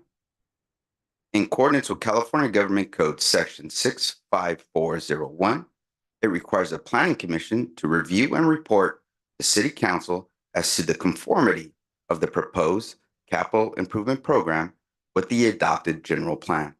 Next slide, please. For the next several slides, I will show several goals and actions that relates to projects. I will start with the community improvement category. Staff has found comprehensive zoning ordinance update, metro impact fee study, the Milpitas Gateway Main Street specific plan, and sense of place plan are projects that meet several goals and actions in the element of land use, community design, circulation, and economic development. Next slide, please. Fire station and the building improvements in regards to the police department locker rooms, the mobile emergency operation vehicle, and the replacement of the module building at Fire Station 1 are emergency preparedness projects related to the safety element. The climate action plan implementation, energy resilience, and the watershed analysis are examples of projects that meet various climate policies. Next slide, please. Public art program, gateway signage, and the City Hall fountain and landscape renovation are projects that comply with the community design element goals of public spaces, public art, and the gateways, landmarks, and wayfinding. Next slide, please. Under the parks category, ARPA Parks Rehabilitation Project, replacement of football bleachers at Sports Center, Senate Park playground design, and the rehabilitation programs for parks, sports fields, and courts are projects for the upkeep of the city's park infrastructure. The park in the Tango Subdistrict of Metro Area, Cardozo Park, softball fields improvement, pickleball improvements, master plan of parks and trails in the Innovation District, are projects to provide public space for activities and social interactions and to serve the needs of the community. All these projects meet the objective of the Parks and Master Plan and complies with the parks, recreation, and open space element as shown on this slide. Next slide, please.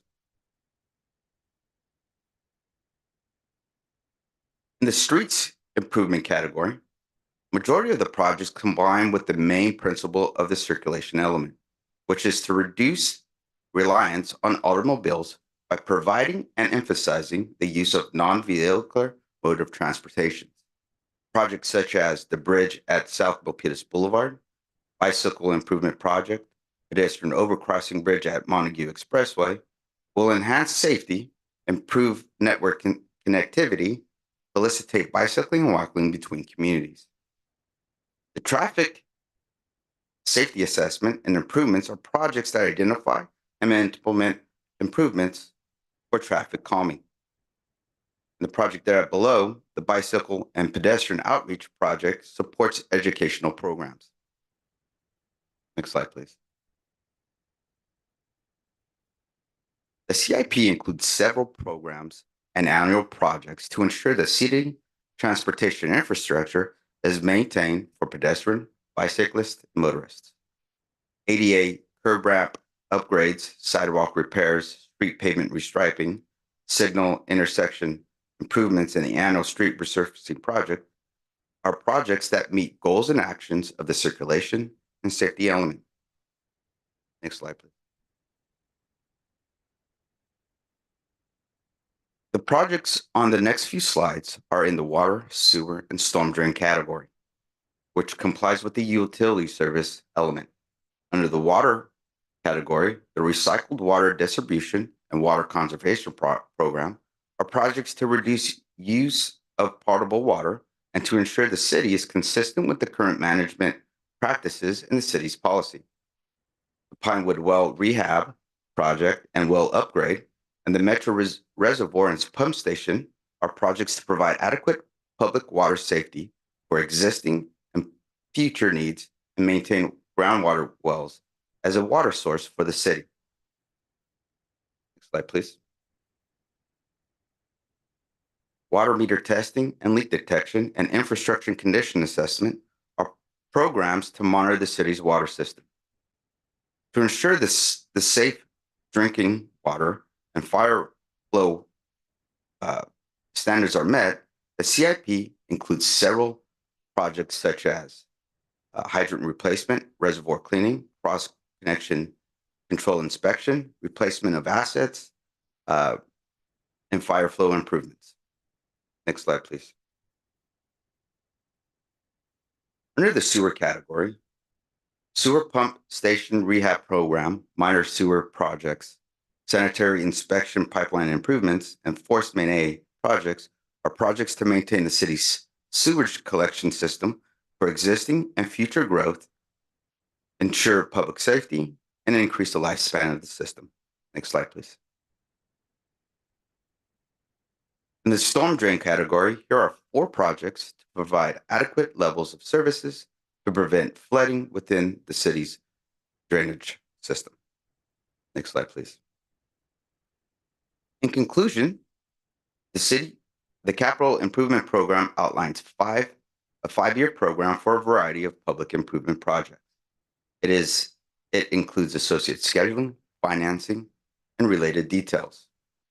As shown by the analysis incorporated in the agenda report and this presentation, the city's proposed 2025-2029 capital improvement program is in conformance with the city's general plan. Next slide, please.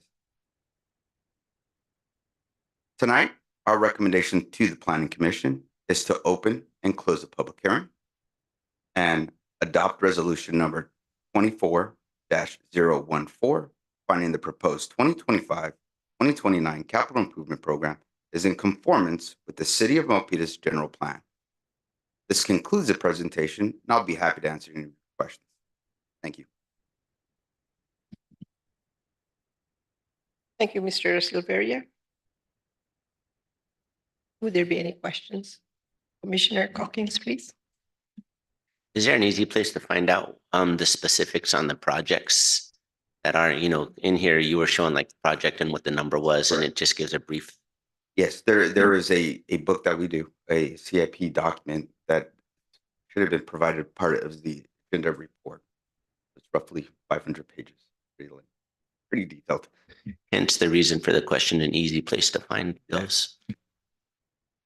I'm wondering, planning director, is that in our website? Would we see that in our website? Yes. Yes, it is. Oh, sorry. Yes, it is. All right. Any other questions? Commissioner Dine? Go. I have a question regarding the unfunded plans. You mentioned that there's $58 million worth of projects that's not funded in future years. Correct. What is the plan to close that? Has the city in the past cycle had I guess shortage as much as 58 million in the past? Or has that been much smaller in the past? It varies from year to year, depending on the type of projects that gets put in or that gets removed. The first year of the CIP, which is the funded year, there's never no funding gaps. We have to have a balanced budget. Thereafter is more projects that are projecting to be funded in those fiscal years. So projects that need funding, we either go looking for grants. They're out there because we don't have we don't have sufficient funds to fund those projects at this time. Those primarily are projects that are associated that get funded by the general fund. So we have to look at other opportunities. Or at that time, when they're projected outward, also there's the opportunity that most likely they'll get maybe funded or considered to be funded when the funding year comes up to be. And I was going through the list of projects and something caught my eye. It is the Calaveras Boulevard widening project. I mean, this is something that I've heard over and over in the last 10 years, I would say. I mean, isn't this something that is shared with Caltrans? I mean, why are we still, is this a project that's never materialized, even in the last 10 years, and it's still on the plan? This project's very complicated. Usually these type of transportation takes years of planning, design, and construction. And plus it's a large budget number. But we have started the process, planning the process with VTA, which will be state funded for a portion of it. So we have to meet a certain shared goal to meet requirements to push this project forward. And by starting the planning approval gets us on the list for priority projects in the future. It probably won't happen in the next 5 years. That's probably more of the planning and design. Hopefully it will happen within the next 10, 20 years when funding is available from the state or federal governments. And at the same time, we are looking for grants or federal funding to help us fund this project. This is a priority, so we're continuing to look for those available opportunities. Thank you. I have another project I want to ask. Is the Milpitas Smart project. I mean, I think we just had the last agenda item that we talked about how important it is to have that shuttle, that kind of on-call, on-demand shuttle. So is funding still short for that project? I'm going to defer that question to Jay, if you don't mind. We received funding from VTA and we've expended those funds, but we also received funding from the state, 1.6 million as part of the State Budget Act. So it's actually in the legislation, which is great. That funding is expected to last until almost the end of the next fiscal year. So around May 2025.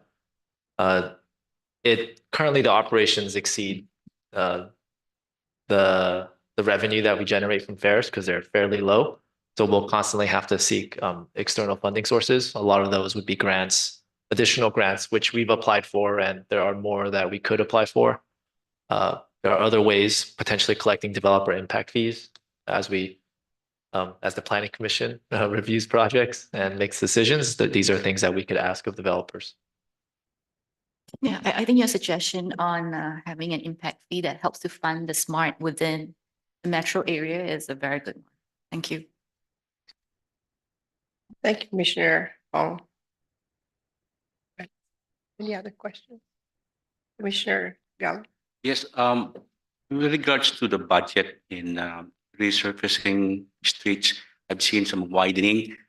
Compared 5 years ago, every 5 years, did it increase the budget for streets resurfacing? Do we increase the budget? Yeah, is it, every five- what's the difference? Yes, based on CIP index, construction costs, escalation, inflation, the budget typically increases, a few $100,000 every 3 to 4 years to meet the current market rate for construction. So do you think how much it estimate every 5 years? About 3 to 400,000, more or less. How about those projects, let's say after 5 years, and then you allotted the CIP and they don't need any repair? What happened to that allotted funded? Will you have to spend that? Yeah, we do, but we allocate about $4.4 million currently right now on an annual basis to meet a certain what we call the PIC value. So we're going to spend that money because we have that much work that is needed to maintain the city's policy of meeting 70 or above for a PCI value. So Street resurfacing. where did you get this fund? Where is it coming from? It comes from, we have a few revenue streams. One is Measure B, SB1, and the vehicle registration fee, and also a portion of the gas tax is used for that project. I've seen some grunt. What do you mean by that? There's some grunt. Grants? Yes, yes. Yeah, grants. So grants is, it's kind of like free money that other agency or that the state or the federal likes to provide opportunities or to fund projects that need money. So we go out and say for a state that the state is offering, has a pool of money that was approved by the legislation that wants to fund specific projects. So we can apply for or request for funding to fund that project. And usually it's called a grant. I think I saw in the slides about the health. This is part of, I don't know, sure. The health budget. What is that? What do you mean by that? I'm sorry, can you repeat your The question health- again? Health something. I see that in the slides in your one of the priority or the city council's priority. Uh-huh. The health, oh, okay, let me, I think it's one of the slide 6, please. Yes, What do you mean by that health? Where health. I see public safety. Oh, community wellness and open space. yeah, maybe community wellness. Can you open that? Yes. Yeah, other slide, yeah. Yeah, what's immediate health and safety concern? Immediate health and safety. So if there is a deteriorating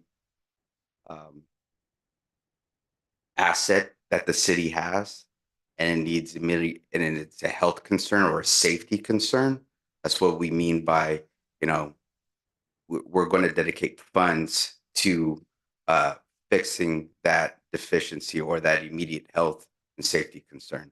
So if there's, say if there, for an example, there's a bench that has a broken backrest and that can be a hazard to the public, that we consider as a health and safety concern. And so we want to repair it or dedicate funds to fixing that asset. How about this fluoridization, the fluoride in our water? Is it part of the I don't know who funded that. Some areas has fluoride water in in Milpitas, but not the whole community. I don't know if it's part of the CIP program. Um,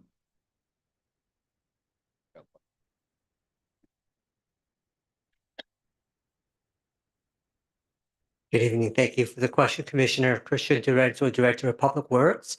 I believe this is the first time I've ever had the pleasure of meeting you in person.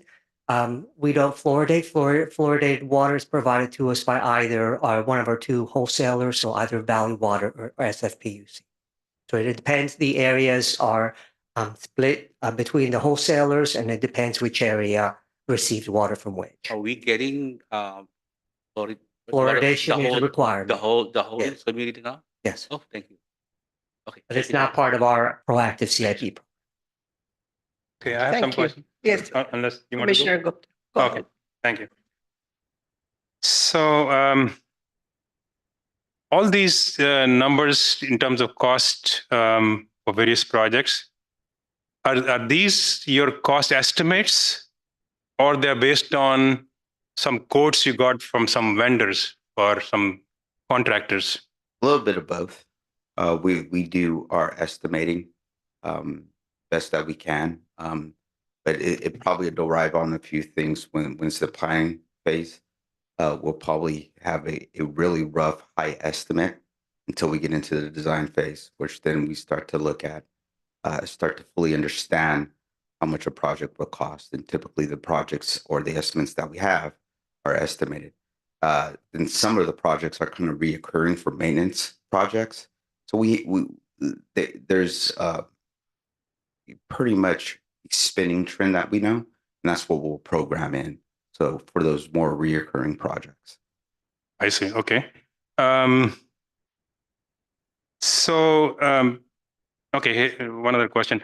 How come there's no project I noticed to revitalize Main Street, which is supposed to be one of the long outstanding issues of Milpitas, is to have a proper downtown, revitalize Main Street, have walkable, two or three blocks. So how come there is no project like that? So there is actually in the streets category, and I didn't mention this today, but it's probably in the agenda report. There is actually I did mention it.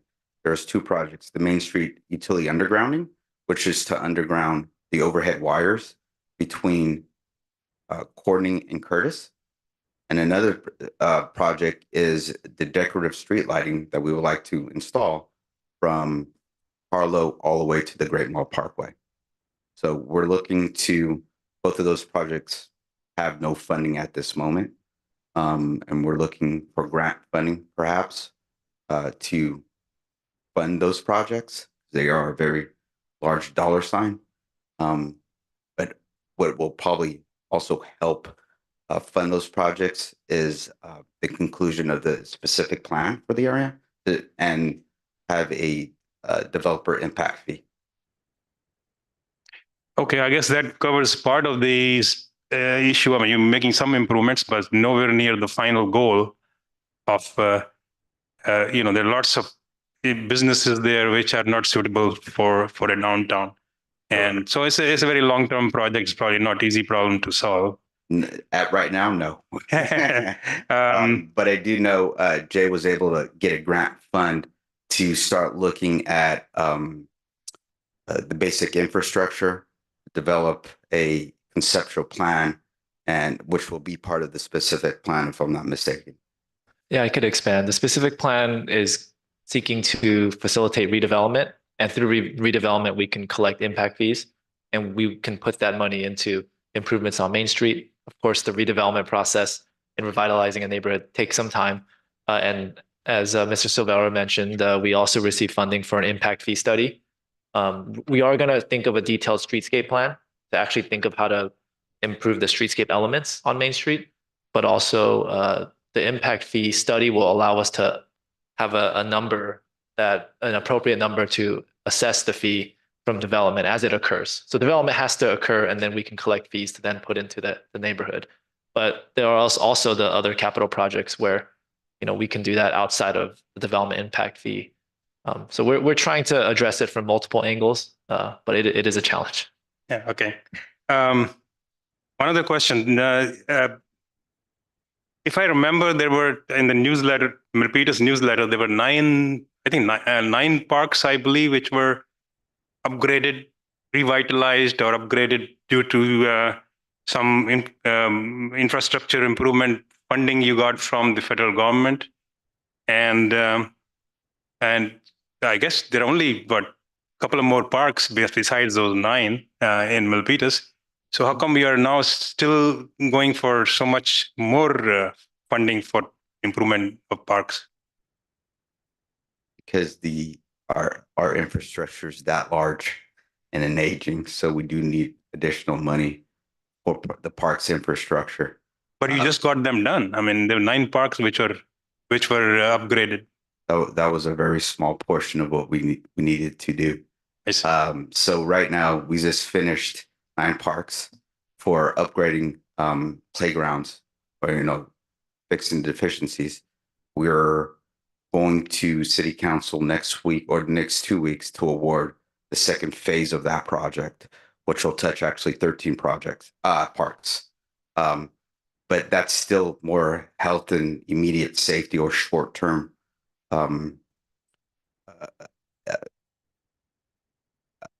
deficiencies that we need to address.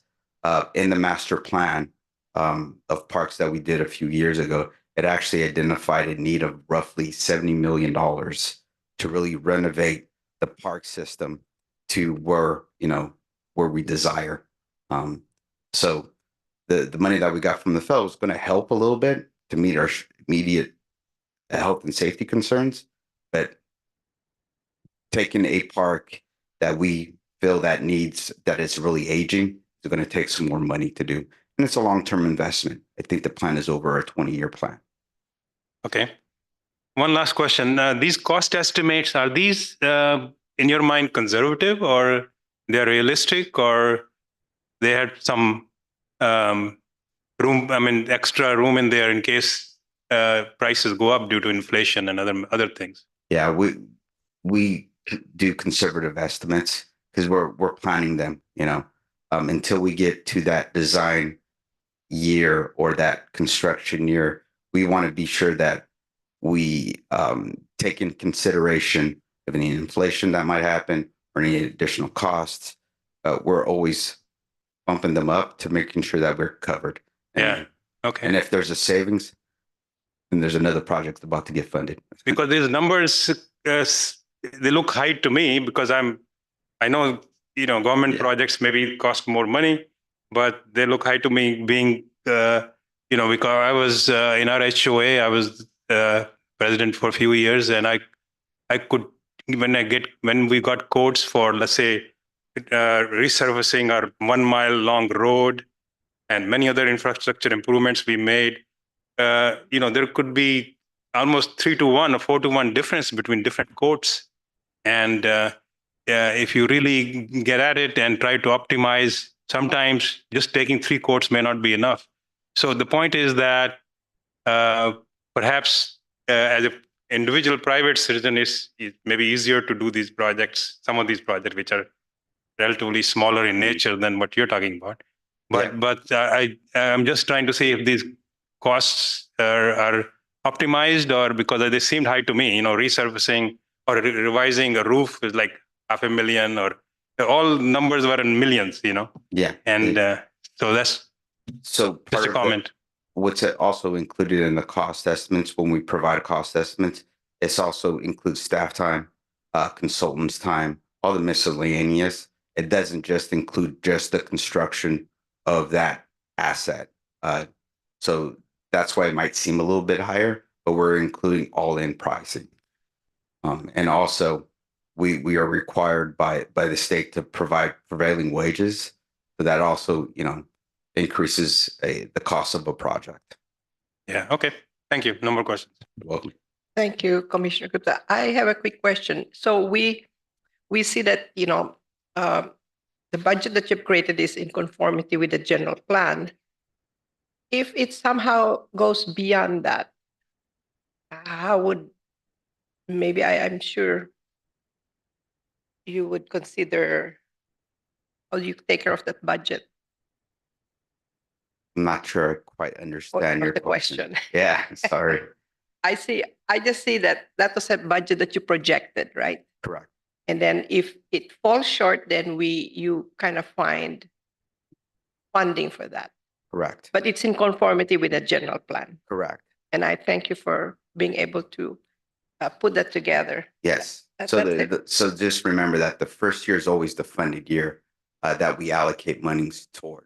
Everything else is, outside the first year, it's a projected or an estimated what we're estimating to be budgeted. There might be shortfalls, but we're trying our hardest to fund those projects as best as we can. Correct. If And they then don't it's get- according to the priorities. That's of the exactly right. city- There's of always the city. And every year priorities always change. There's always some kind of adjustment that we have to make. Looks reasonable. Yes. Thank you so much. Thank you. Any other questions, Commissioner? I do have a Commissioner. question. So another project that caught my eye is the license plate reader and security camera. I mean, in this current time where we currently see concern with rising crime, this seems to be a pretty important project. I'm just trying to understand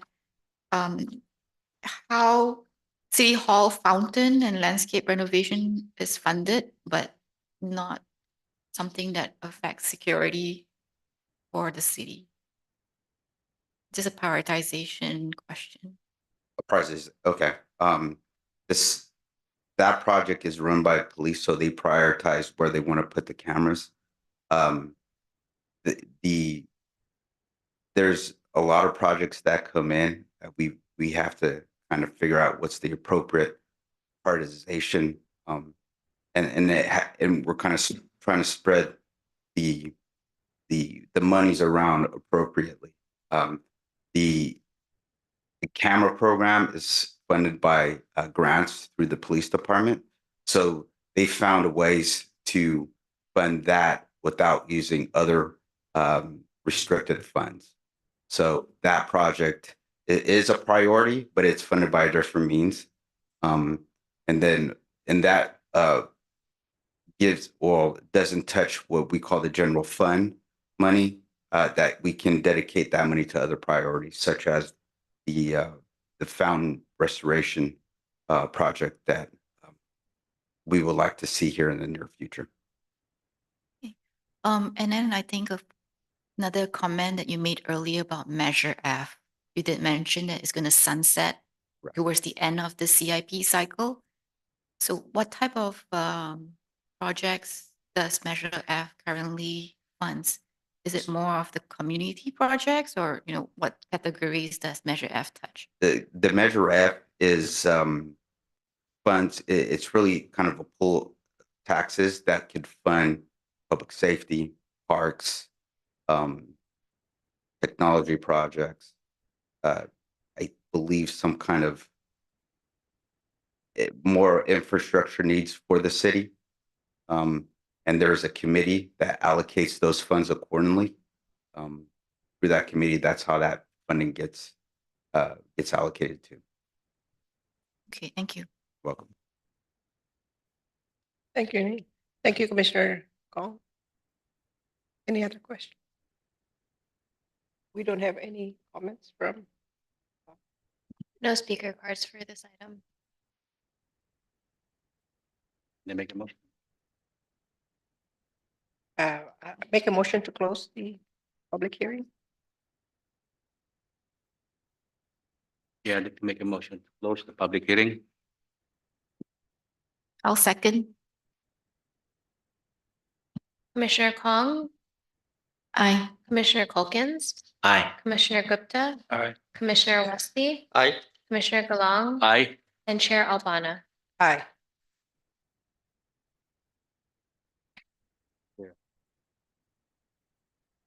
Well, it seems this is a well prepared evaluation, and I see that it maintains the goals and standards also with the general plan. Do I have a motion?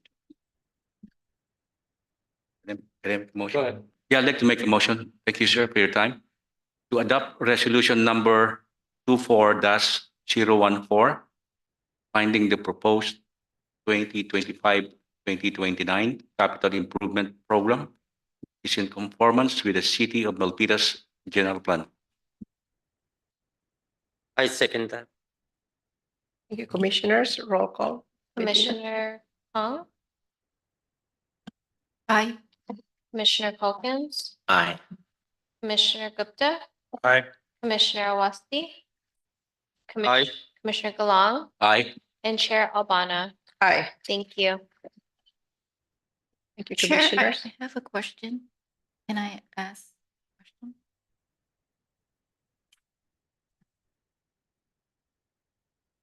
Sorry, is it on the item?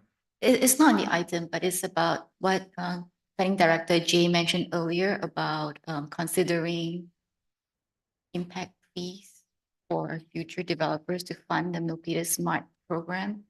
Is this something we can, I don't know how to, yeah, is that going to be? a new So we business do have a item? new business item at the end of the agenda. If there's discussion that you want to have about things that could be put on a future agenda item, that's the appropriate place to do that. Also, at any point of time, staff can talk to you about ideas or how to effectuate them or what they might do. If the commission doesn't have something specific that they want staff to bring back at this time, you can always contact staff members individually to understand how different processes or different opportunities or options that are available. Okay, great, thank you. Thank you. So do I have somebody who's going to second the motion? I did that. You did it already. So roll call. I mean, you know. Yes, so the We vote, did the already? vote for the vote passed for the general The plan adoption. Okay. conformance. Cool. And I don't think that there is currently another motion before the No. commission. Okay. So now for our next item, any new business, maybe this is where you could put that in. If Commissioner Kong wants to, I got the impression. I'm going to take your suggestion to approach staff outside of this meeting on how to move it forward.